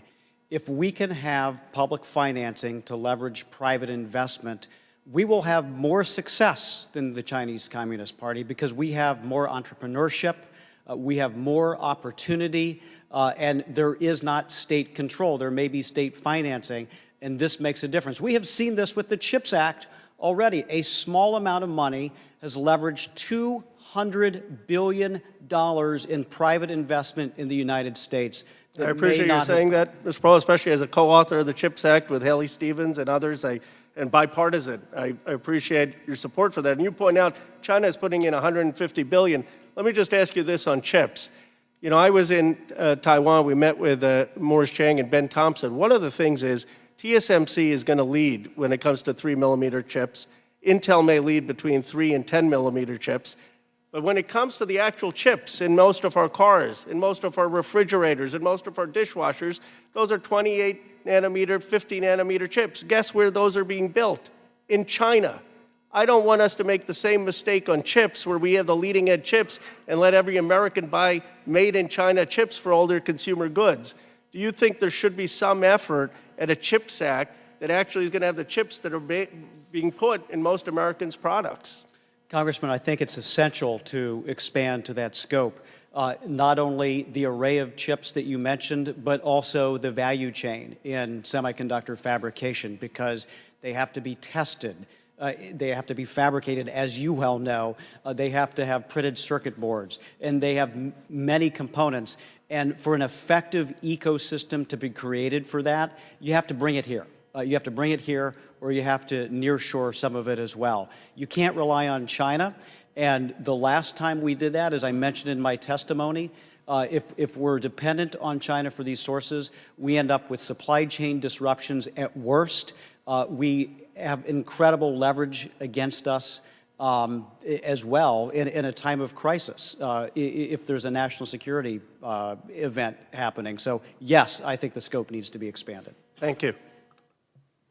Thank you. We've asked the Capitol Police for clarification on what happened to the protesters. We defer to them in these matters. They have well-developed SOPs. I'm certainly not pressing charges, nor is General McMaster, so we will get you more information on that. And I appreciate, I was with you in that meeting with Morris Chang. I found it fascinating. Mr. Dunn is recognized for 5 minutes. Thank you, Mr. Chairman. I also want to thank the panelists for their excellent testimony. I believe everyone here could tell a story of how the CCP infiltrated their congressional district. And I'd like to tell of one instance that happened in Panama City, Florida. But anyone with a shipyard could be at risk for this. And what I seek to know is, are the Chinese weakening our Navy and our Coast Guard from within? In 2016, a domestic shipyard in Panama City was awarded the U.S. Coast Guard's Phase 1 contract for the first 4 of 25 offshore patrol cutters. These cutters are being completed on time and on budget, despite Hurricane Michael's Category 5 devastation to our region. And the Coast Guard has repeatedly stated that the quality of these ships is as good or better than any they have. In spite of this success, the Coast Guard went on to award the OPC Stage 2 contract to another company, Austal USA, which is the largest shipbuilding contract the United States Coast Guard has ever awarded at $3.3 billion. This is the same Austal that was awarded the contract to build the littoral combat ships for the U.S. Navy. And as has been widely reported, these ships are plagued by cracked hulls, broken equipment, and technologies that just don't work. Now, you would think the Navy would be hesitant to award another contract to a company that delivered such faulty products, but Austal was also awarded a contract to design and build the Navy's fast expeditionary ships, also a failure. Most recently, Austal was awarded the contract to build the command and control modules of the U.S. nuclear-powered submarines in the Virginia and the Columbia class. These are central to our nuclear defense triad. Now, how does this story of Austal connect to our hearing on China today? Well, it happens that Austal USA is part of Austal International, a company with close China links. In fact, they co-owned a shipyard building ships in China until December of 21. The entire time they were building ships for the U.S. Navy. It should alarm everyone here that a company like this has won multiple defense and homeland security contracts in spite of close ties to the CCP. This is a national security threat. General McMaster, with decades of combined experience of constructing ships for the U.S., you'd think you would surmise, why would both the Navy and the Coast Guard place such high-value, sensitive contracts with a shipbuilder that has such close ties to China? General, I draw your attention to the poster in front of me. This published report states a new frigate design being built for China's PLA Navy bears a striking resemblance to the U.S. Navy's littoral combat ship. Gentlemen, will you speak to the threat of proprietary information, national security information, being acquired by the Chinese government, given the close connection between the hostile and the CCP? Well, Congressman, thank you for the question. I don't know the specifics in this case, but I do know that there are a lot of weapon systems that the People's Liberation Army is designed and fielded that look a lot like our designs and our capabilities. And that is because we have been lax in the area of counter-espionage and in enterprise hardening. And of course, it's quite dramatic when it's in the defense sector, but this applies to other sectors of our economy as well. Defense-related technologies, but also technologies, as Mr. Paul knows, that are really critical to maintaining our competitive advantages economically as well. So I think it's incumbent, obviously, on your work and on the administration, but on the private sector themselves to really harden their enterprises against Chinese industrial espionage. And there are many ways to do it. There's cyber espionage, but also there's oftentimes penetration of MSS and agents or PLA scientists. There's the 1,000 Talents programs, where China recruits top scientists, many of whom have worked in our most sensitive labs, to then travel to China and essentially get debriefed to share their knowledge with essentially the party state and the People's Liberation Army. So there are many vectors of attack. We know for sure that if your front door is open, the MSS is coming in the front door. You know, if you bolt your front door, they're going to come in through the window. If you bolt your windows and put up screens, they're going to tunnel under your house. So it's incredibly important to take a holistic approach to enterprise hardening, certainly in our defense industry, in our defense labs, in our universities, but also just across the private sector, wherever sensitive technology or intellectual property is housed. Thank you very much, General McMaster. I have other questions to submit to the panel in writing, and thank you very much for coming. I yield back. Thank you. Mr. Kim is recognized for 5 minutes. Thank you, Mr. Chairman, and thank you to my colleagues who are raising so many different issues, and to the witnesses here for laying out a lot of the different threats that are out there. Since a lot of the things that were talked about have been raised already, I want to kind of come at this from a slightly different angle. Mr. Pottinger, I know you came and spoke in front of the Congress last year, and you spoke at a hearing condemning January 6th, and you said it harmed our national security. And there was a line that you said that really stuck out to me. You said, quote, emboldened our enemies. And you said that it fed, quote, a narrative that our system of government doesn't work. First of all, I just want to say thank you for saying that. And second, I just want to kind of get at this. It sounds like you're saying that a critical part of our success in our competition is to show that our democracy works, that it's strong. Is that right? Am I getting the right sense from you? I agree with that, yes. So one thing that I'll just say here is, look, right now we have before us in Congress a lot of big decisions that we're trying to deal with. So I guess I would ask you, would you also say that if we in this room are not able to get our work together and solve some of these challenges, let's say that we end up defaulting on our national debt if we can't get this showdown on the debt ceiling done, would you also say that that would feed into a narrative that our system of government isn't working well? Well, I think that people understand that democracies are messy.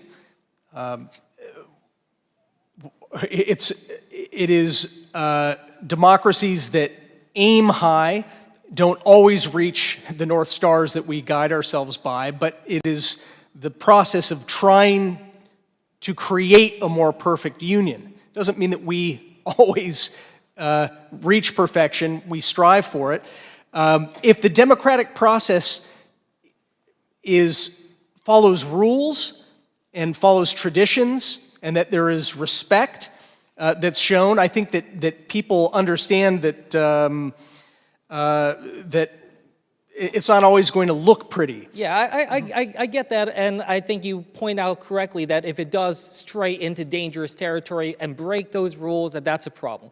But what I'll just get at, for my couple years that I've been here in Congress, things are broken here. We have a level of dysfunction here. And the reason I raise this is that I want us on this committee to try to recognize that this dysfunction in our democracy right now, that this is a national security problem too.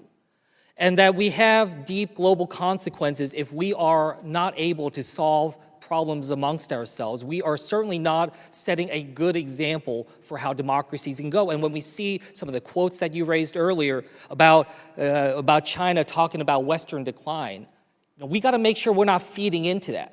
We got to make sure we're not making it easy for them to do their job in terms of being able to spread that propaganda about our own country. So that's something that I just hope that we can meditate on and try to commit to ourselves, not only in this chamber and in this committee, but across our Congress, and recognizing that this isn't just a battle between two political parties. The dysfunction between us is causing space for the CCP, for China, to be able to gain strength globally and push that kind of narrative. Mr. Pottinger, when you talk about China and some of the actions that are out there, I share concerns about the threats, but I will say that in the 6 principles that you outlined in your testimony, a lot of them felt to me very reactionary. I wanted to kind of give you an opportunity here because I thought Mr. Paul's comments were very strong here. That what was missing from your testimony was about these questions about investing in our own economy, about healing our democracy, about building the kind of coalition that we need. We cannot take on the CCP alone. So I just wanted you to kind of expand on this, and are those as central to those 6 points that you raised?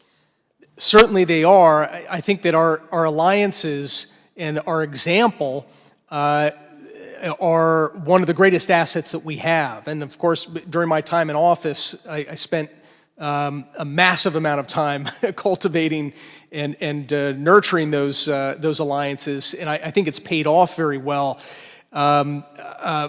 I think that the main thrust of what I was trying to get through with the testimony today was just to open people's eyes to the fact that right now, the Chinese Communist Party is the protagonist because we've been complacent.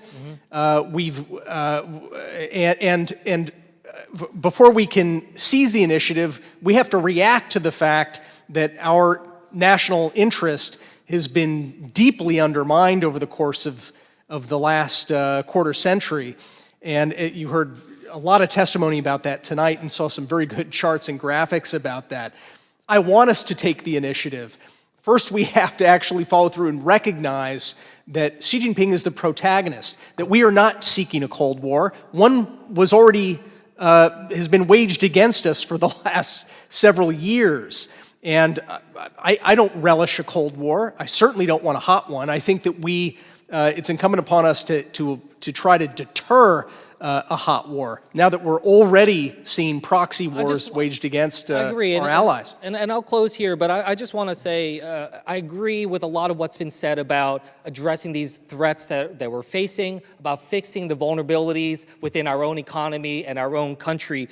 But I just want to express that I really do believe that the defining factor that will shape how we fare in this competition very much comes from this idea of, will we as a country get our act together? That can we heal this democracy, and can we fire on all cylinders going forward? And I really do believe that we can still do that, and I'm hopeful that this committee will play a role in doing so. Thank you, Mr. Chairman.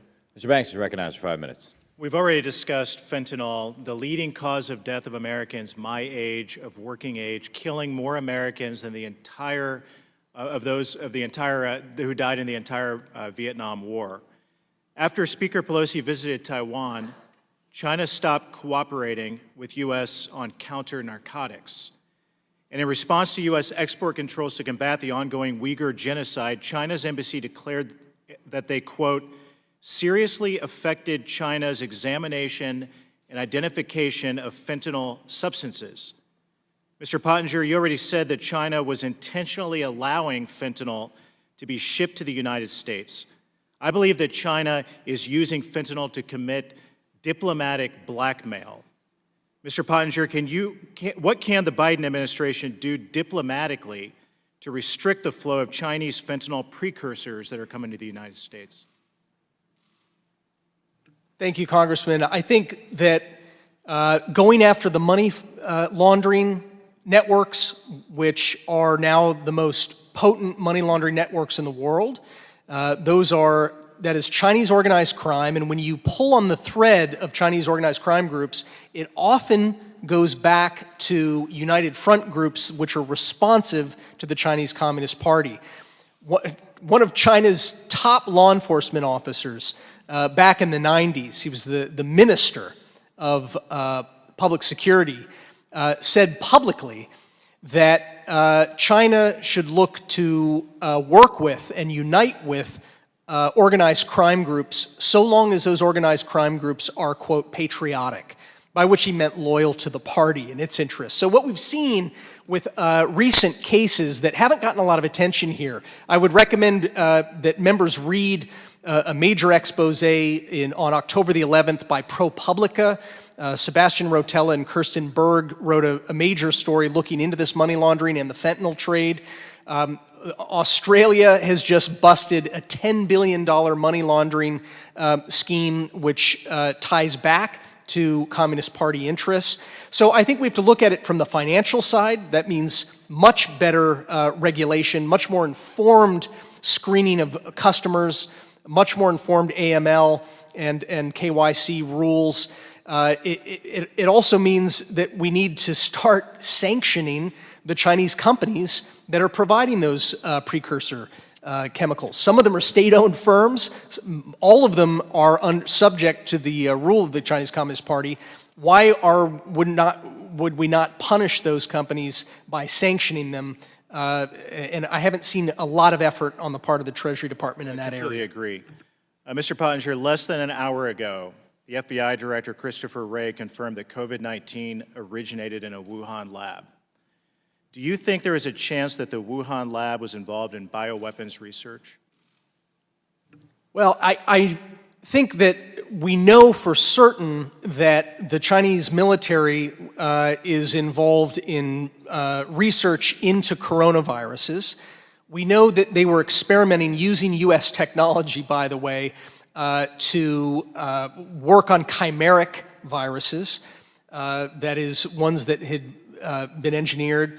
We know that the Chinese military had been involved in trying to develop vaccines for coronaviruses. So I think that this is an area that there is still a great deal of information that has yet to come out that will show that there was an enormous amount of interest.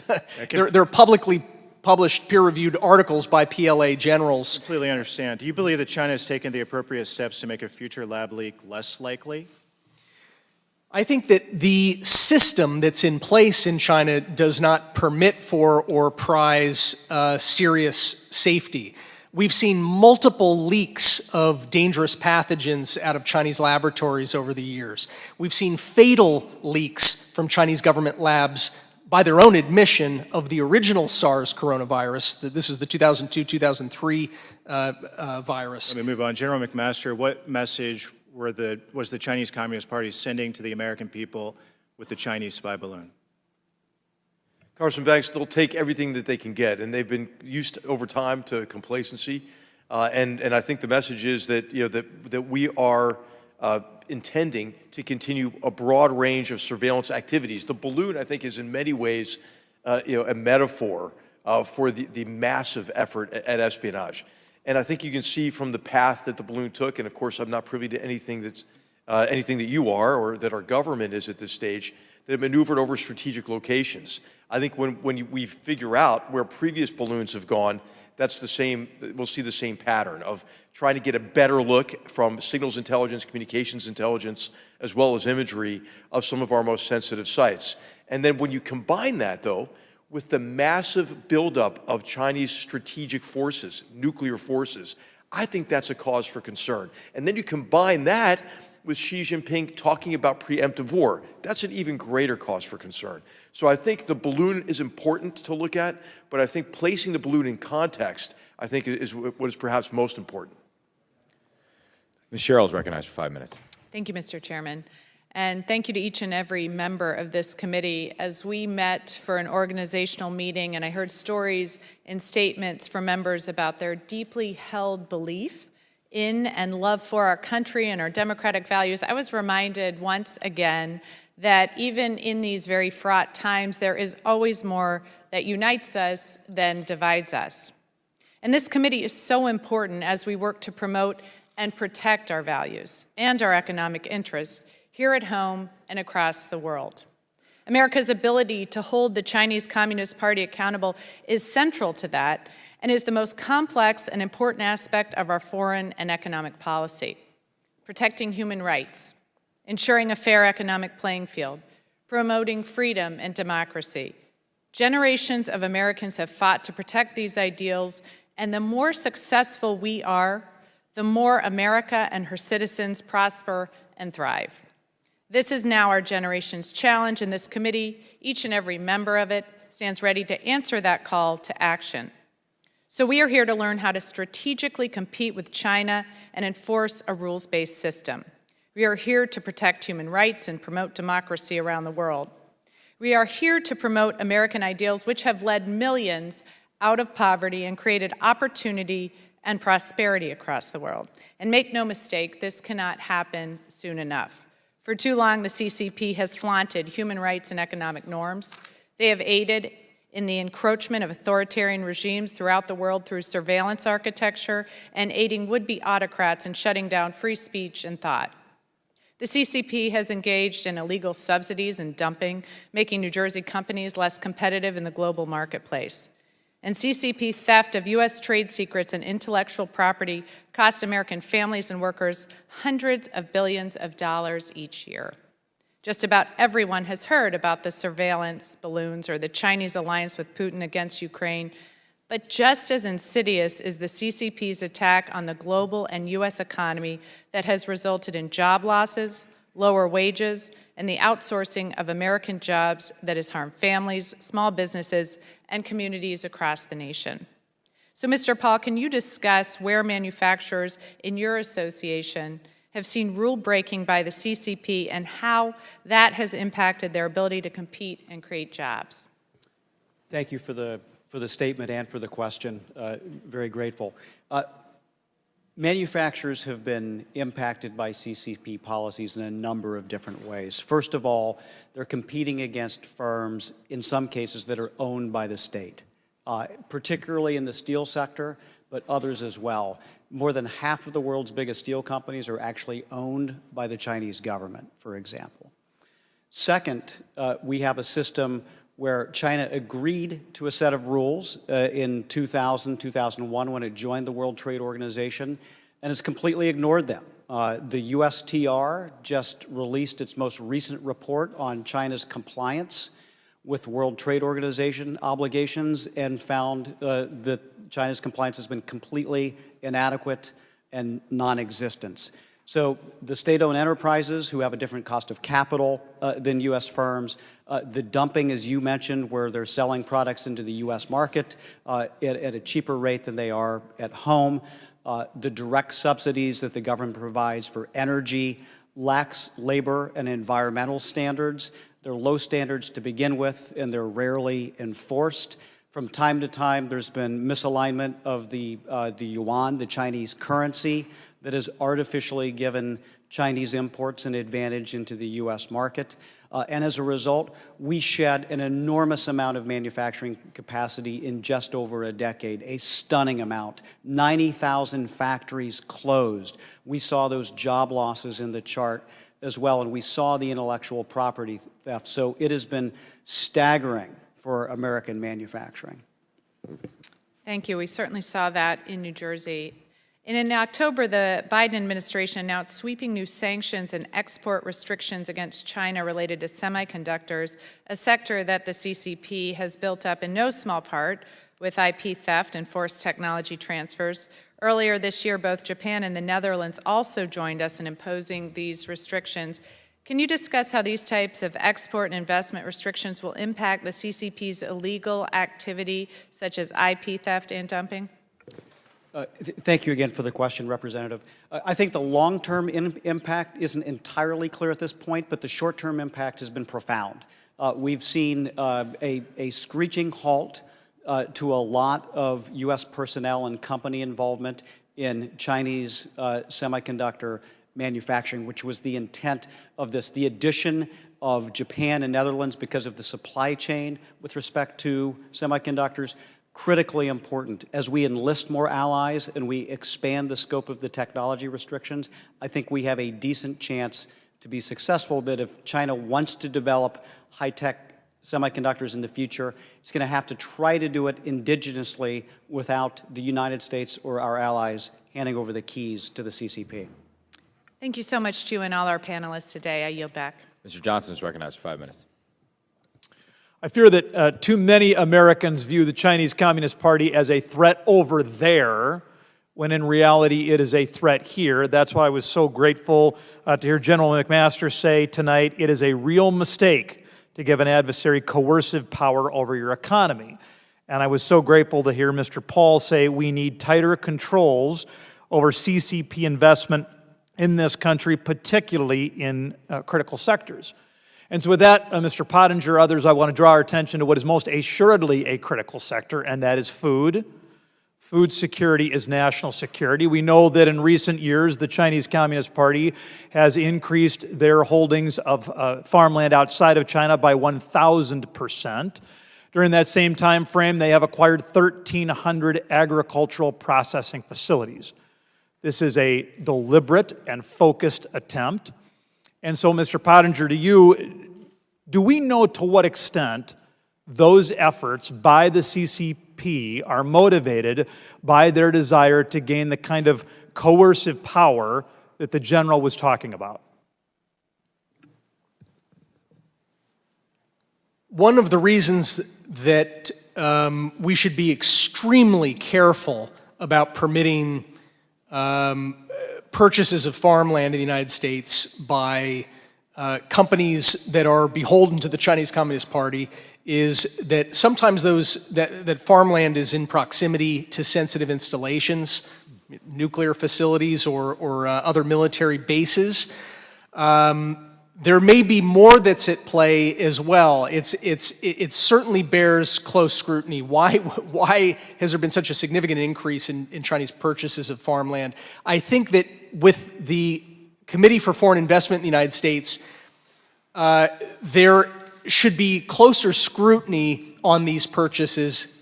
We've seen some purchases go through even recently that were in relatively close proximity to military bases. I'm not sure why CFIUS chose not to scrutinize that particular deal. CFIUS has had a trend of not exercising its ability to actually block. Instead, they frequently try to mitigate, but those mitigation measures are usually hollow and don't actually protect our national security. So with regard to the domestic investment, there are many in Congress, myself, Mr. Newhouse, others, who have legislation that would address that. I mean, let's focus on Chinese investment in food supply elsewhere. I mean, I think about the southern globe, Africa, South America, Southeast Asia. To what extent should that investment concern Americans? Well, I think that the Communist Party's actions to try to lock up major supplies of commodities and goods, probably including food, but also certainly rare earths and materials, cobalt and things that go into everything from regular consumer products to military goods, is part of a grand strategy. It's not just haphazard. It's not just about making a buck. Yeah, I think that bears repeating. This is part of a grand strategy, and I think it's something we want to be focused, thoughtful, and deliberate about. As we work to strategically decouple from the Chinese Communist Party, I think there is an opportunity there for us to draw our allies in the Indo-Pacific and elsewhere more closer. I think that's going to give us a great opportunity to protect freedom. It's not just, of course, in food security that this investment has the potential to create coercive power. I have a letter here, Mr. Chairman, from many within the communications industry that is talking about the importance of the rip and replace regime regarding Huawei and other Chinese telecommunications infrastructure. I'd ask for unanimous consent to enter it into the record. Hearing no objection. Oh, sorry, consulting. There is no objection. Perfect. Thank you, sir. Mr. Pottinger, anything else you want to add with regard to telecommunications and potential threats for Chinese investment and infrastructure there? Only that we, thanks to some enterprising reporting a few years ago by the Wall Street Journal, we know that Huawei was working with a couple of African governments to surveil political opponents in those countries. And in some cases, those political opponents and activists were arrested and jailed. So Beijing is exporting all the tools that you would need to run a totalitarian system. Thank you, Mr. Pottinger. Mr. Chairman, I yield back. Thank you. I would not dare object to you, Mr. Johnson. Ms. Stevens is recognized for 5 minutes. Oakland County, Michigan is home to 2,600 manufacturers, largely in the automotive space. We also boast the largest robot piece of equipment in North America, if not the world. We have a highly competitive economy whose GDP is larger than 14 states. If you aren't aware of the industrial assets and their promise that exist in the Midwest, you certainly aren't paying attention. Nearly every week that I've served as a member of Congress, I have paid visit to a manufacturer to see their product, to learn their equipment, and to meet their workforce. This has been done through pandemic and news of the day. What I've learned has been astonishing, inspiring, and motivating. This we know, but what I must ask, Mr. Paul, from an economic standpoint, is it acceptable with regard to this competition that 80% of battery manufacturing capacity takes place in China? Yes or no? No, in my view, it is not.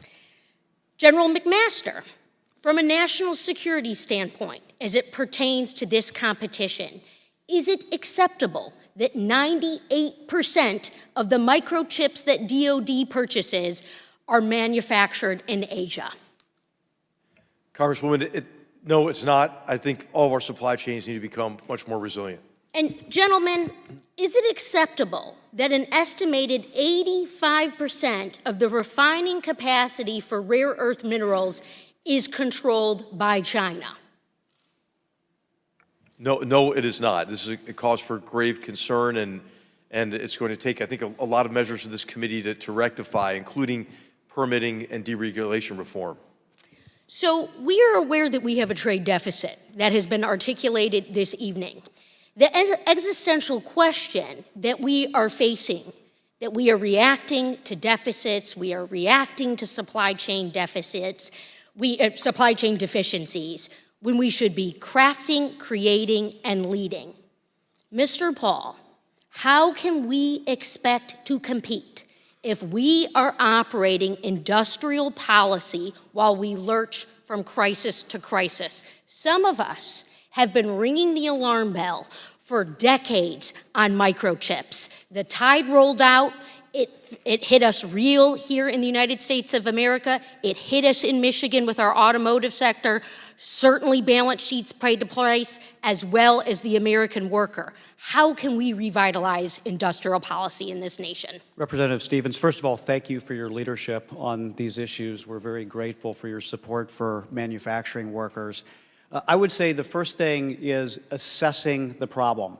And there we have volumes of material. I mean, we were sounding the alarm a decade ago, but I know that in the last administration there was a defense industrial-based review. The Biden administration has a 1,400-page supply chain review that looks at these vulnerabilities with the same type of data that you provided, not only in batteries and critical minerals, but in other key sectors that we should be very, very concerned about, like medicines, as we move ahead. So or electrolytes manufacturing, which, Absolutely. by the way, we have one in Michigan and one in Tennessee, and there's no way to compete in the EV space and win that future if we don't resource these critical manufacturers here in the United States of America. General McMaster, we've talked about our trade deficit, we've talked about the GDP investment, but sir, I just wanted to very clearly ask, because of your profound background and contributions to this nation, that if we were to invest more of our nation's GDP in R&D, does that pose any national security threat that you are aware of? Congresswoman Stevens, no, it does not, especially if it's in the right sectors and it's tied obviously to the private sector, and that we can then apply those technologies to maintaining our economic and and defense competitive advantages. So one might say that it provides dividends not only to our economy, but to our national security, to invest in R&D and invest in our manufacturing sector. Thank you, Mr. Chair, and I yield back. Thank you. Ms. Steele is recognized for 5 minutes. Thank you, Mr. Chairman. I'm truly honored to serve as a member of this committee, and I take the job we have before us very seriously. More than 1/3 of my constituents are Asian Americans. Many of them are first-generation immigrants who, like my own parents, fled communism to find the freedom in this country. For them, and for me, the threat from the Chinese Communist Party is personal. The threat of the CCP is not a partisan issue. It is not the talking points for the headlines. It is the greatest single threat facing the American people and democracy around the world. As a member of this committee, I'm hopeful that we can come together to find real solutions to stop the CCP's advance, stand with our allies, and protect our national security. From calling on Olympic corporate sponsors to use their platforms to raise awareness of the CCP's long list of human rights abuses, to introducing legislation to revoke the CCP's absurd status as a developing nation, this is a top priority for me. It should be a top priority for all my colleagues, and I look forward to opportunities to work together on this most important issue. Mr. Hong, thank you very much that you are sharing inspiring story and your courage to stand up for freedom. Your decades of sacrifice, including the fateful night in Tiananmen Square, has led to you here tonight. And you have seen the CCP repression. Thank you for your work alongside with Wei Jingsheng. The CCP threw you into the labor camp. Having said that, a lot of times we are very much discouraged when you see elected officials across Western countries and global corporate companies turn a blind eye to the CCP and Chairman Xi Jinping. What do these CEOs and elected leaders need to do to protect those minority groups and vulnerable populations in China?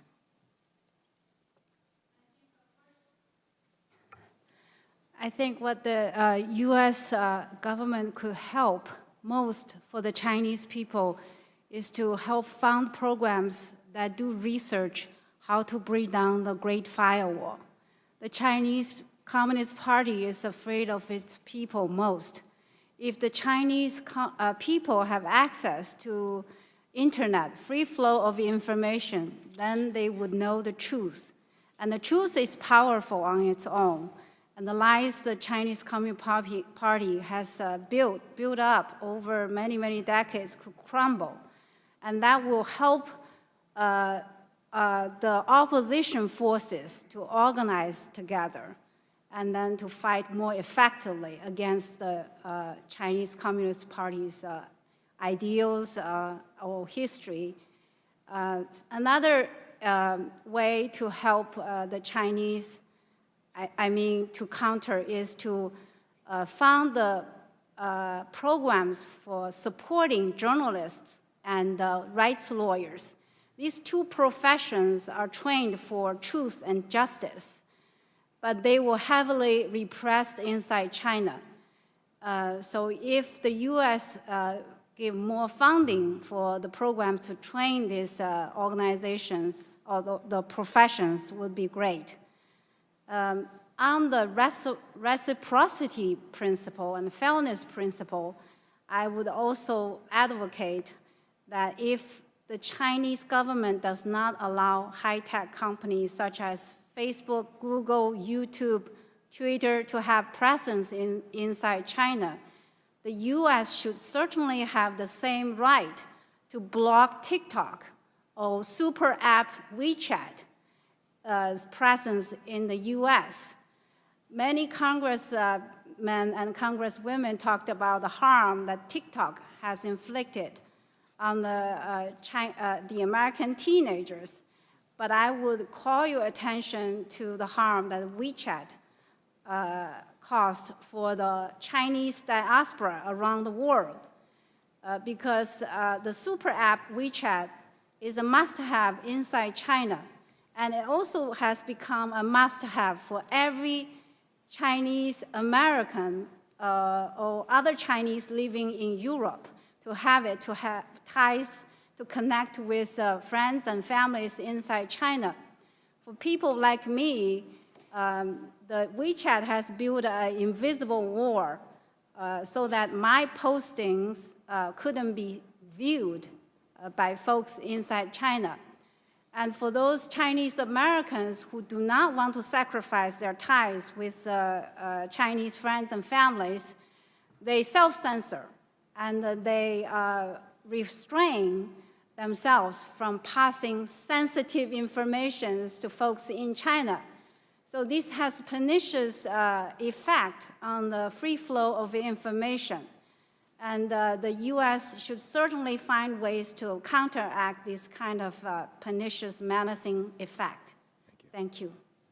Mr. Chairman, I have a question to General McMaster, but my time is up, so I'm going to submit in writing regarding trade violation. Thank you. Thank you. Mr. Auchincloss. This committee is about competition, and the competition is about values. As the testimony of Ms. Tong Yi exemplifies, the Chinese Communist Party rejects the inherent value of the individual. It believes people are pawns of the state. The United States, by contrast, was founded upon universal and self-evident truths centered on the dignity and freedom of the individual. Mr. Pottinger, in your written testimony, you assert that free societies like ours need not employ disinformation. And I agree that truth is on the side of freedom and democracy, but I'm concerned that lies spread faster and deeper. How can the United States engage other nations, particularly in the global south, in diffusing propaganda and building civic support for the rules-based international order?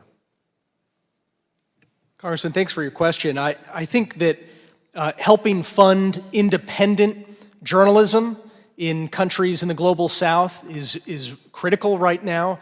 That includes small Pacific Island nations, it includes large African countries, certainly includes countries in our own hemisphere south of our border.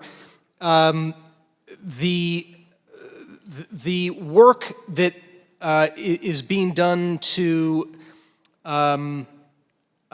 identify government proxies and their bots and others who are really representing, but not always transparently, autocratic governments need to be called out. I think it doesn't mean that you have to silence autocrats, but it means making sure that there's truth in advertising, that people know about them. General McMaster, another element of binding allied and non-aligned nations to the rules-based international order, particularly in Southeast Asia, is through ties of trade and investment.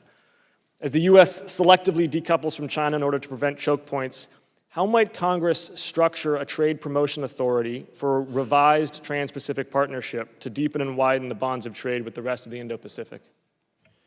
Congressman, I think we have to do everything we can to foster an incentive for countries to do business with us, for companies to do business in the United States rather than with China, or to accept the bad deals that they get from China. I think the Indo-Pacific economic framework is a good start, but there are portions of TTP, that, especially like data standards, for example, that could be maybe adopted more broadly across the region. But then, I don't think there's much appetite, at least my assessment, you would know better than I would, for multilateral trade agreements. So we need more capacity for really high-quality bilateral trade agreements. We haven't had a new one of those. We've had revised ones. We haven't had a new one of those for 10 years. Well, we could start with a TPA for Taiwan. Absolutely. I would how say, about one with Great Britain, too? I mean, we could do that. I mean, Taiwan also, I think that should certainly be a priority. We should build the will for multilateral trade agreements in Southeast Asia, and we have received solicitations from our allies Australia, New Zealand, and others in that region, that they are willing to revise the TPP, and I think an updated TPA from Congress would send a very strong signal about our constrainment, I think, as Mr. Pottinger would put it in his written testimony, of Chinese aggression. I want to note, finally, in closing, General, your concluding paragraph in your written testimony, which I'll read in here. You write, "We should be confident. We might remember how in May of last year, the Kremlin leadership watched a well-choreographed military parade, even as its poorly led, ill-trained, and undisciplined military was failing in Ukraine. Meanwhile, the CCP was doubling down on its self-destructive zero-COVID policy and continuing its crackdown on the tech sector as it scrambled to contain a real estate crisis. Authoritarian regimes are brittle. Democracies are resilient." Well, the resilience of our democracy is up to us. Yes, the Kremlin and the CCP have committed public self-defeating errors in the past 2 years. But also in the past 2 years, the world watched as an American president summoned a mob to overturn a free and fair election and kill officers of the law. January 6, 2021 was Xi Jinping's best day in office. I hope the bipartisan spirit of competing with the Chinese Communist Party overseas extends to defending democracy here at home. I yield back, Chairman. Ms. Hinson is recognized for 5 minutes. Thank you, Mr. Chairman. Well, it's very clear we have quite the challenging task ahead of us, not just tonight, but for months and years to come. But I am confident with the leadership of Chairman Gallagher and Ranking Member Krishnamurthy. Thank you for your leadership. Our Democratic Republic will win this strategic competition with the Chinese Communist Party, and we will also make sure that President Xi Jinping's Marxist outlook for a new world order that squashes freedom will never come to pass. We are not going to allow that to happen, and we cannot fail. So to our witnesses, thank you for appearing before us tonight and having the courage to tackle these tough issues with us. I would like to start with you, Mr. Pottinger, and I would like to review just for a moment. I kind of made a list of, if you want to call them the top 10 hits list, of some of the activities that the CCP and PLA engage in, and these are just things that were discussed here tonight. Human rights abuses, mass surveillance of the Chinese people, genocide of the Uyghurs, trade exploitation, IP theft, economic coercion, funneling fentanyl via the drug cartels, international espionage, economic espionage, direct threats against our ally, the sovereign nation of Taiwan. So that's just a start there. It's certainly not a comprehensive list, but would you agree that this is a fair summary of the CCP's malign activities? That's a pretty good top 10, and the list is a lot longer, Congresswoman. Yeah, absolutely, I agree. And if so, it's the tip of the iceberg, as we would call it. Would you say that another issue that I think is very important to all of the people who pay us to be here, the taxpayers, that their hard-earned paychecks should certainly not be funneled to funding these activities or the CCP or the PLA, any of those organizations? That's right. There is already a basis for halting the investment of American retirees' money and any American investment from going into Chinese military-affiliated companies. It's just not being enforced by the Treasury Department. And I'd like to highlight one other important issue. I think we're in agreement that a hardworking farmer in Iowa should never be on the hook for funding some of the same bad actors who are literally stealing the seed corn out of his fields, which happened right in Iowa, in our backyard. Aspiring was busted just about a little over 10 years ago. So what do you make of the reporting that American taxpayer funds have been funneled to the CCP and PLA? Can you provide some of the most concerning examples beyond what you mentioned just in terms of investment? Well, the amount of money is vast, and that is because the Chinese Communist Party, like I was talking about at the beginning, they're magicians. They created incentives through coercive measures for Wall Street index funds to add more and more Chinese companies to their indices.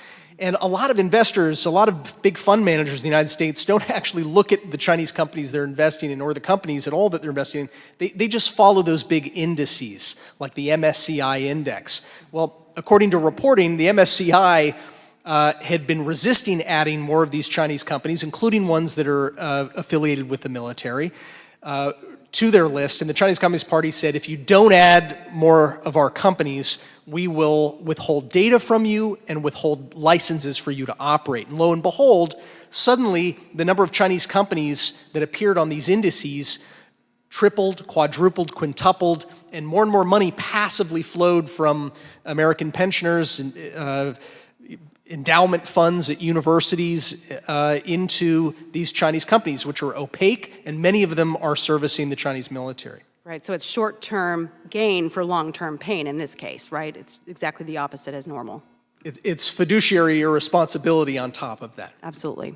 And Ms. Tong, I'd like to applaud you as well for bringing up the journalists. That was my career before I got into politics. I started off trying to get to the bottom of the truth and show that truth, news of the day, every single day. And you really experienced that horrible truth of the CCP. So thank you for your bravery. What would you say in the propaganda space is the CCP's biggest tool? What is the biggest threat there? And how are they utilizing that propaganda machine, even here in the United States? I think if the U.S., if China does not allow journalist presence from Wall Street Journal or New York Times or Washington Post or CNN to have any presence in China, then the U.S. should ban the Chinese journalists from coming here as well. And currently, Chinese people certainly could not view the American programs such as this in China. So we shouldn't allow CCTV or CGTN's presence in the United States as well. And also, the WeChat actually played a very, very big role in sanitize the Chinese Americans here about what their values or outlook is. Within the WeChat, there are a lot of open platforms that's set up by the CCP. So, for example, they targeting Chinese students organizations, overseas Chinese communities, even for eating purpose. They could gather a lot of Chinese Americans to, for example, protest in front of some organizations for their purpose, to do their bidding. So all of these, ways that the United Front work has penetrated our society very effectively, and we should get smarter to counter the CCP's propaganda, especially against their United Front work. Yeah, well, we had Chinese newspapers with that propaganda being delivered to members' offices here in Congress not too long ago, and we put a stop to that as well. So thank you, Ms. Tong, and I yield back. Thank you. Mr. Torres is recognized for 5 minutes. Following the end of the Cold War, Francis Fukuyama famously declared the end of history. In the 20th century, the U.S. had high hopes that the world would bring freedom to China. Today, in the 21st century, instead of hoping that the world will bring freedom to China, the U.S. fears that the CCP will bring a totalitarian police state to the world, and will do so to an extent that not even George Orwell himself could have imagined. Under the leadership of Xi Jinping, the CCP has become more totalitarian and more ethno-nationalist. The totalitarian turn and ethno-nationalist ethos of the CCP has led to a genocide against Uyghur Muslims and heightened aggression against Taiwan. Mr. Pottinger, I have a deceptively simple question. Has Chairman Xi fundamentally changed the CCP, or has he simply revealed the CCP for what it truly is and has always been? Congressman, that's a great question. I think it's more of the latter, that there have been aims that have been consistent, even though they've sometimes been kept quiet by the CCP for decades. If you look at a couple of recent books, Frank Decoder has a new book, China After Mao, that goes into a lot of those documents. Rush Doshi, who is currently working in the Biden administration, wrote a book called The Long Game that explores some of that. But leadership matters in any system, including in a totalitarian dictatorship. And Xi Jinping is putting his personal stamp on this system. He's accelerating the goals that they've been trying to reach. And I have a question about the mindset of Chairman Xi. Does Chairman Xi know that his consolidation of power likely comes at a cost to economic growth, as evidenced by the zero COVID policy? And if he knows, does he even care? It seems like he prioritizes ethno-nationalism and totalitarianism, even at the expense of economic growth. One of the departures of President Xi from his predecessors, like Deng Xiaoping, is that he clearly does not rank economic growth and the growth of prosperity first. It's a distant second at best to centralizing political control and grabbing hold of what he calls the tools of dictatorship. That's the line he uses repeatedly. It means controlling all aspects of the society and the politics, the economy, the ideology, and information. Now, even though China remains intent on overtaking the United States as the world's largest economy, the CCP is confronting a perfect storm: a debt crisis, a demographic crisis, and a declining productivity crisis. Can you think of a single country in history that has achieved sustainable economic growth in the face of productivity decline, population decline, and a prohibitive debt burden? And I'll start with you, Mr. Pollinger. Not that I'm aware of. Mr. McMaster, can you think of one? Not that I'm aware of, Congressman. Mr. Scott Paul? One doesn't come to mind, Congressman. So given the lack of a historical precedent, Mr. Pottinger, are you skeptical that China will surpass the United States? Quite skeptical that they will. The real issue is how much damage can they do to their own people and to the rest of the world before the moment of truth arrives for their system. Mr. McMaster? Congressman, I'm optimistic in terms of our ability to prevail if we stop underwriting our own demise. Mr. Paul? I think it's an open question. China is starting to choose its friends differently, and if its friends are Russia and Iran, then we have larger issues to be concerned about. You know, during World War II, we saw sentiment against the Japanese government metastasize into discrimination against Japanese Americans, resulting in one of the darkest moments in American history, the mass internment of Japanese Americans. In our bipartisan efforts to confront the real challenge of the CCP, we must never allow sentiment against the CCP to become a pretext for discrimination against Chinese Americans. Calling into question the loyalty of Chinese Americans, as a member of Congress recently did, is as dangerous as it is deplorable. If we allow the CCP to change who we are and turn America against Americans, we will lose the moral authority we rightly claim. The strategic competition with the CCP is not merely about interest, but about values, and we must remain true to our values, and nowhere more so than here at home. I yield back. Mr. Jimenez, recognized for 5 minutes. Thank you, Mr. Chairman, and I am truly honored to serve on this committee. And Ms. Xi, I can identify with you because I too am a political refugee. I came here when I was 6 years old. I did not suffer what you suffered at the hands of the Communist Party of China, but I can tell you that Marxist regimes are the same everywhere. There is no difference. And though the Communist Chinese Party was able to hide its true intentions for a long time, in the end, they always expose themselves as to what they want. And Marxist ideology wants to simply dominate the world. And they want to subjugate all of us. They want to oppress us, take away our freedoms. And the people in China and the Chinese people are suffering under the same oppression that my people in Cuba have suffered for the last 60 years. And you've suffered it for even longer in China. And so really, I really identify with you and thank you for your courage. General, do you think that China poses a greater threat to our freedom and the world's freedom than the Soviet Union ever did?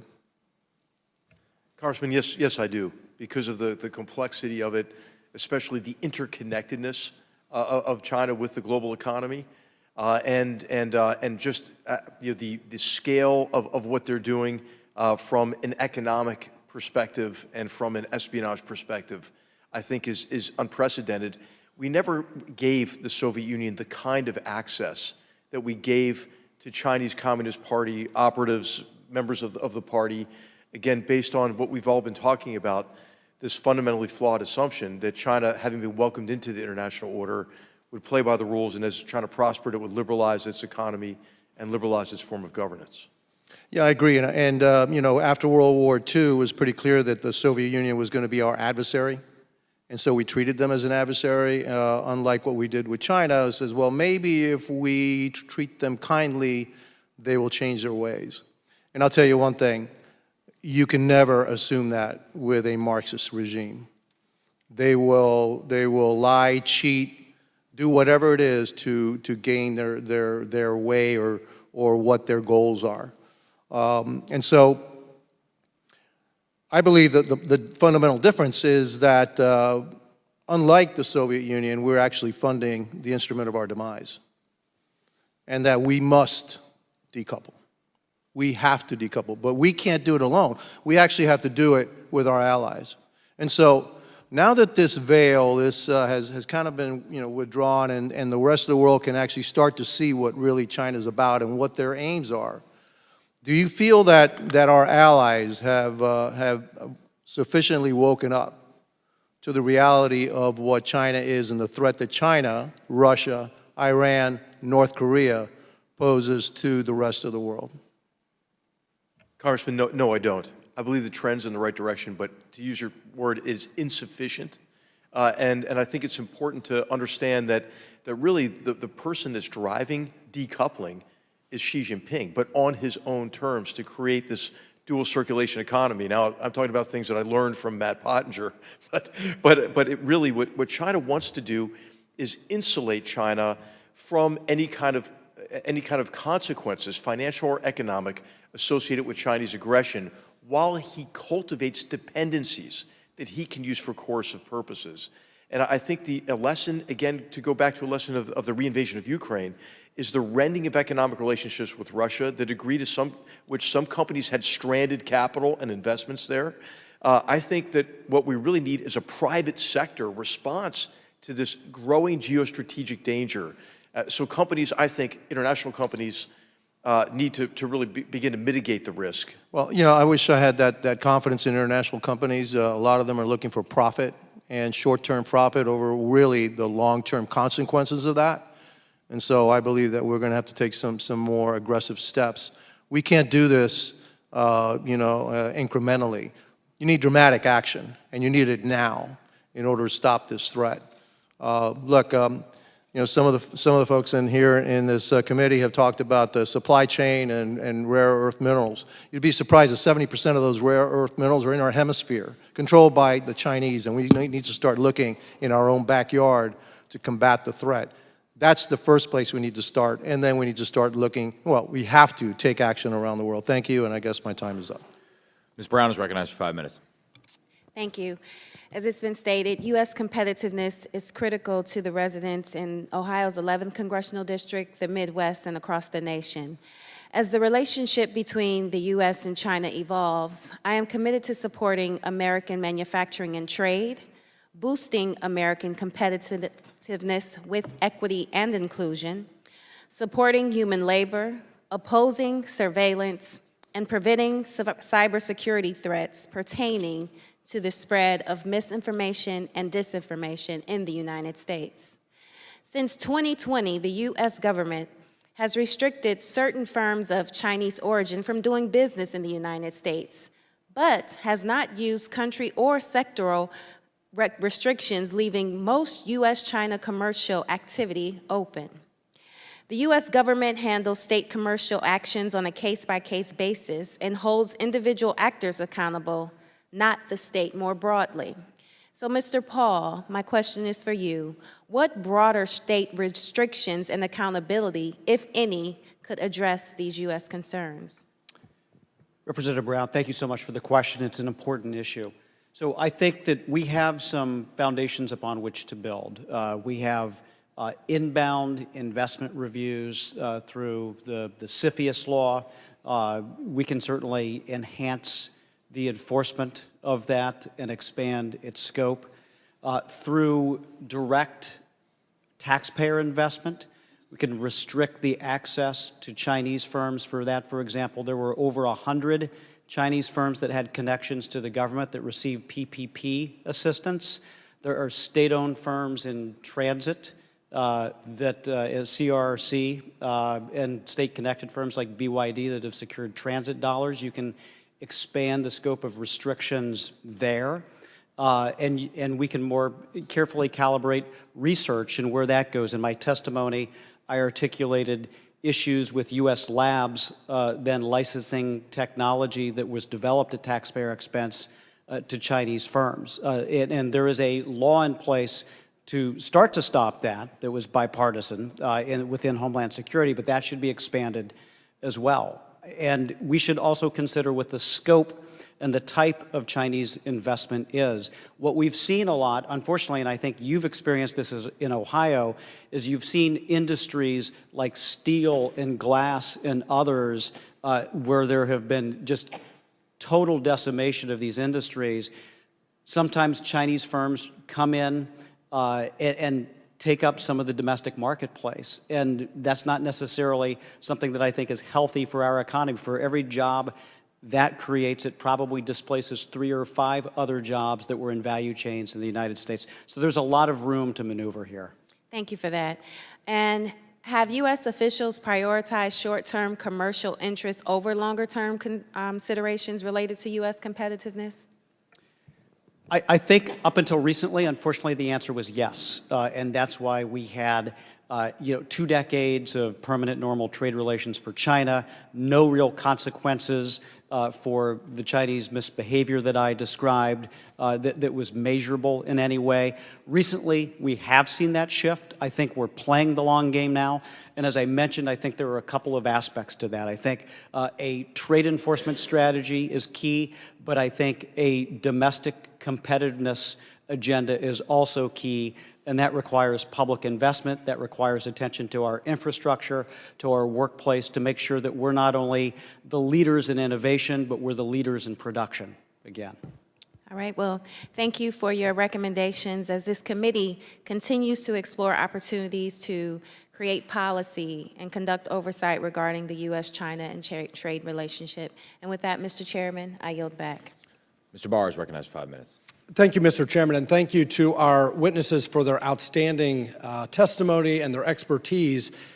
As China expert and former Defense Department official Michael Pillsbury has written, the CCP is entering the final phase of its 100-year marathon to replace the United States as the world's global superpower. An underappreciated dimension of this strategic competition between the United States and the CCP, and one of the reasons why the CCP is arguably ahead of schedule in that marathon, is the CCP's economic aggression against the West.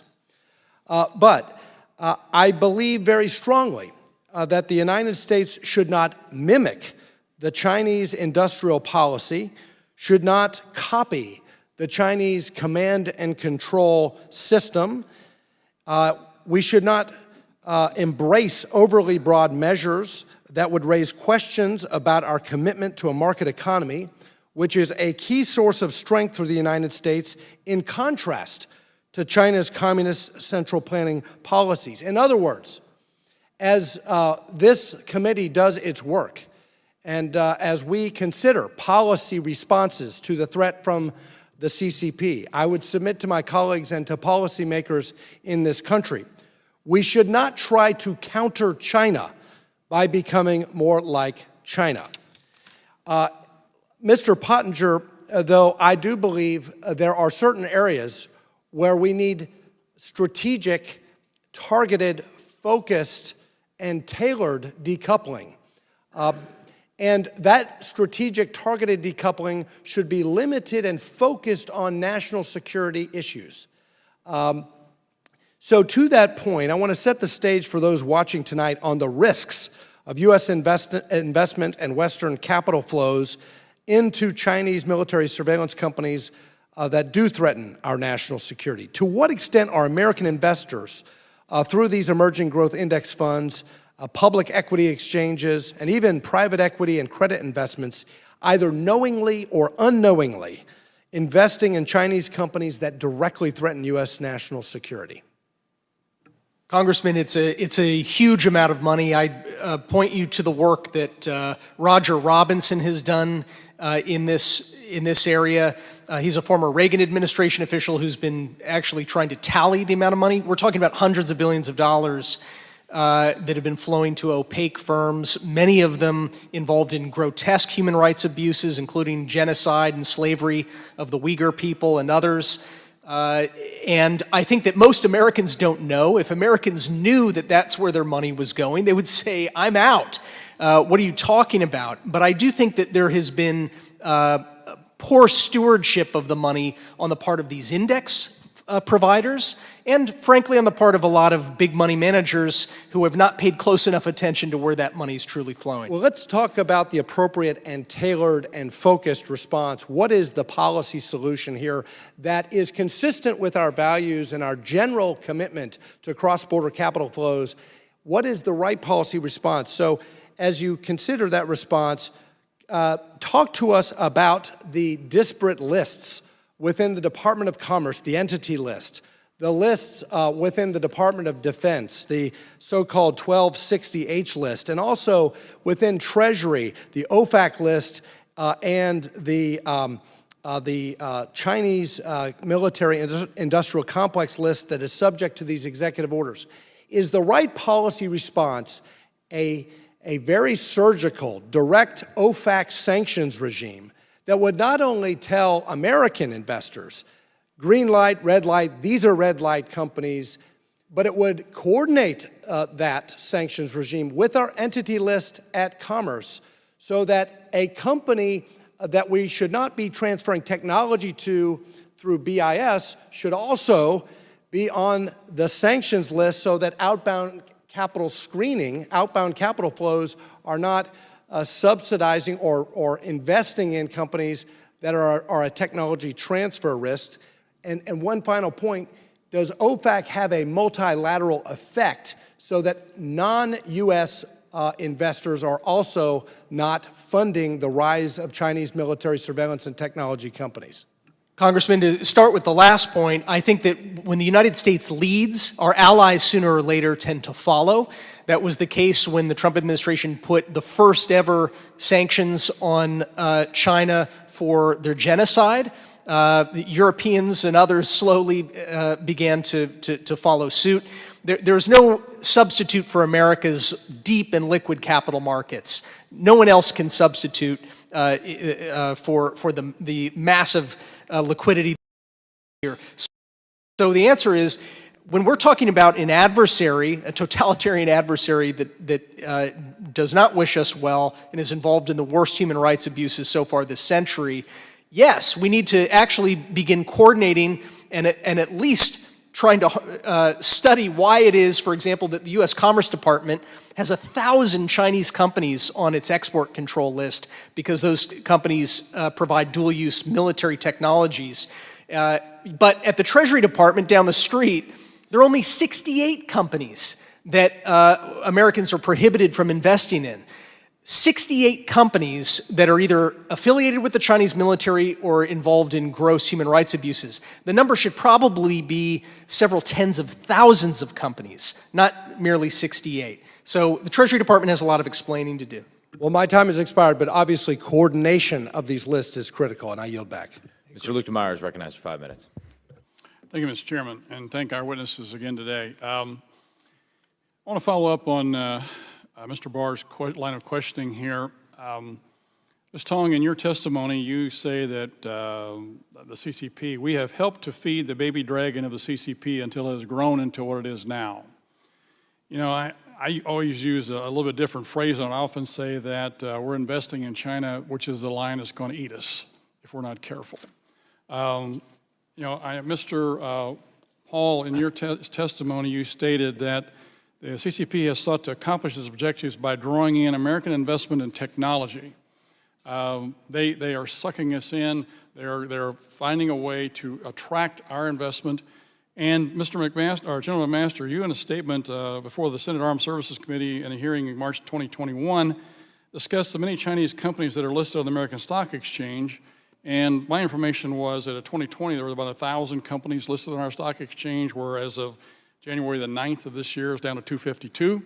I think one of the reasons probably is that we said that they had to be audited every 2 years. I'd like to see that go down to 1 year. That's something I think we're going to be looking at.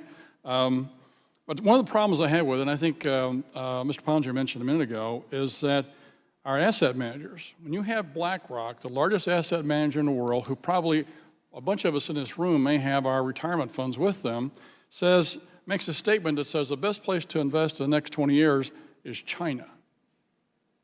This is very concerning because all of you this evening have made the statement that we've got to stop investing in China. We have to decouple our investments so that we can slow down their rate of growth so they can compete with us. And yet, here we have one of our largest, the largest asset manager in the world that says that's where we need to put our money.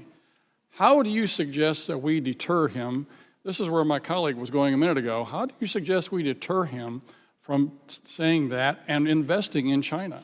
Mr. Pottinger or Mr. McMaster, one of you two want to take that question? Sure. I would just say that American companies, by and large, are quite law-abiding. They have large compliance shops to make sure that they're compliant with the law.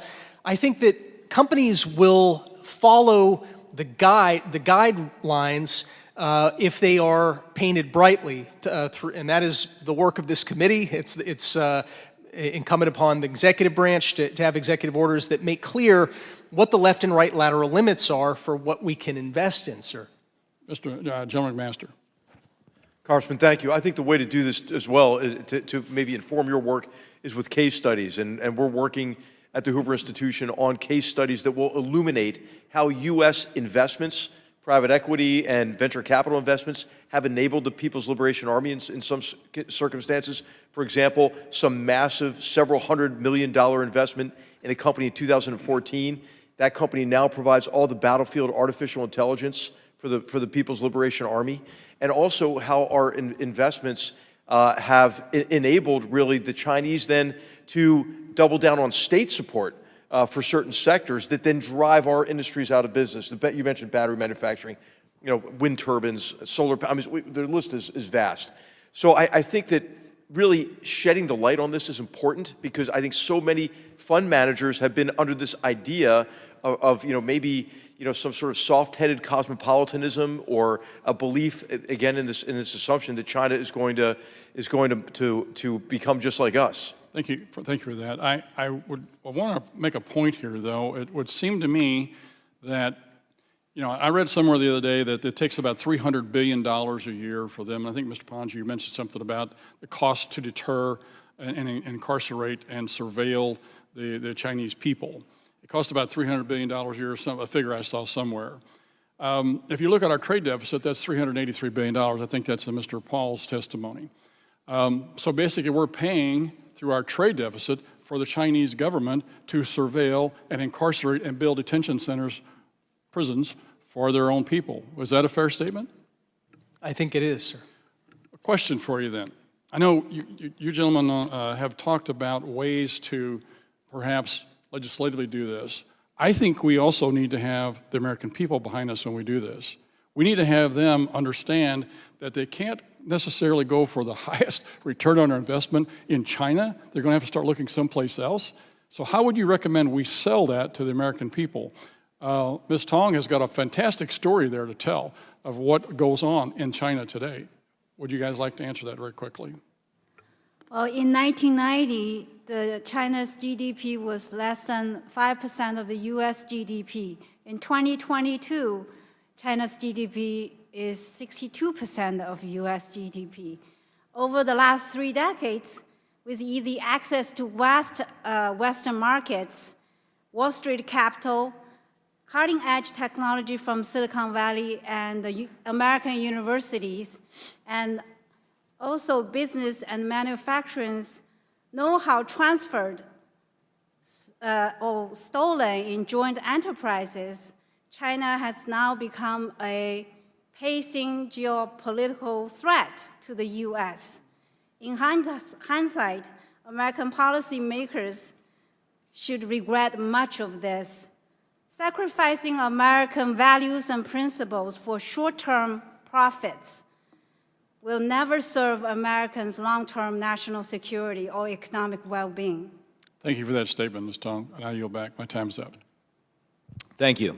And thank you to our witnesses for their incredible testimony. I'm struck by the amount of overlap and the amount of good ideas that we've generated in the course of this discussion. We also now know that it takes approximately 3 hours to get through every member of the committee.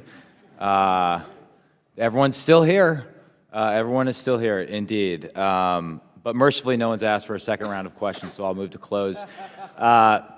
3 hours is roughly the length of a long movie, think like an Avatar-length movie. And like any cinematic experience, in examining this strategic competition with the CCP tonight, we've gotten a sense of heroes and villains. And though we might disagree slightly on precisely who the good guys and the bad guys are at times, there's no question in my mind that we, America, are the good guys. We are the good guys. That even on our worst day, the rest of the world is still looking to us for leadership. And I was reminded of this fact today when we had a press conference with a group of Hong Kongers on the 2-year anniversary of 47 activists being jailed in Hong Kong for having the temerity to hold unofficial elections in Hong Kong. Even that was too much for the Chinese Communist Party. And I think it illustrates that a world in which people are free is a world unsafe for the CCP. And thus, they are trying to change it. I'm reminded of what Joshua Wong, who remains jailed, said. Our bodies are held captive, but our pursuit of freedom cannot be contained. Or to paraphrase what President Reagan said standing in front of the Brandenburg Gate at the end of the old Cold War, freedom is the victor. Freedom is the victor. In that spirit, I want to thank all of our members for their thoughtful contributions tonight. I can't tell you how excited I am to work with all of you on a bipartisan basis going forward. Again, I want to thank our witnesses. I will remind members, questions for the record are due 1 week from today on March 7th. Your staff will receive submission instructions shortly. And without objection, the committee hearing is adjourned.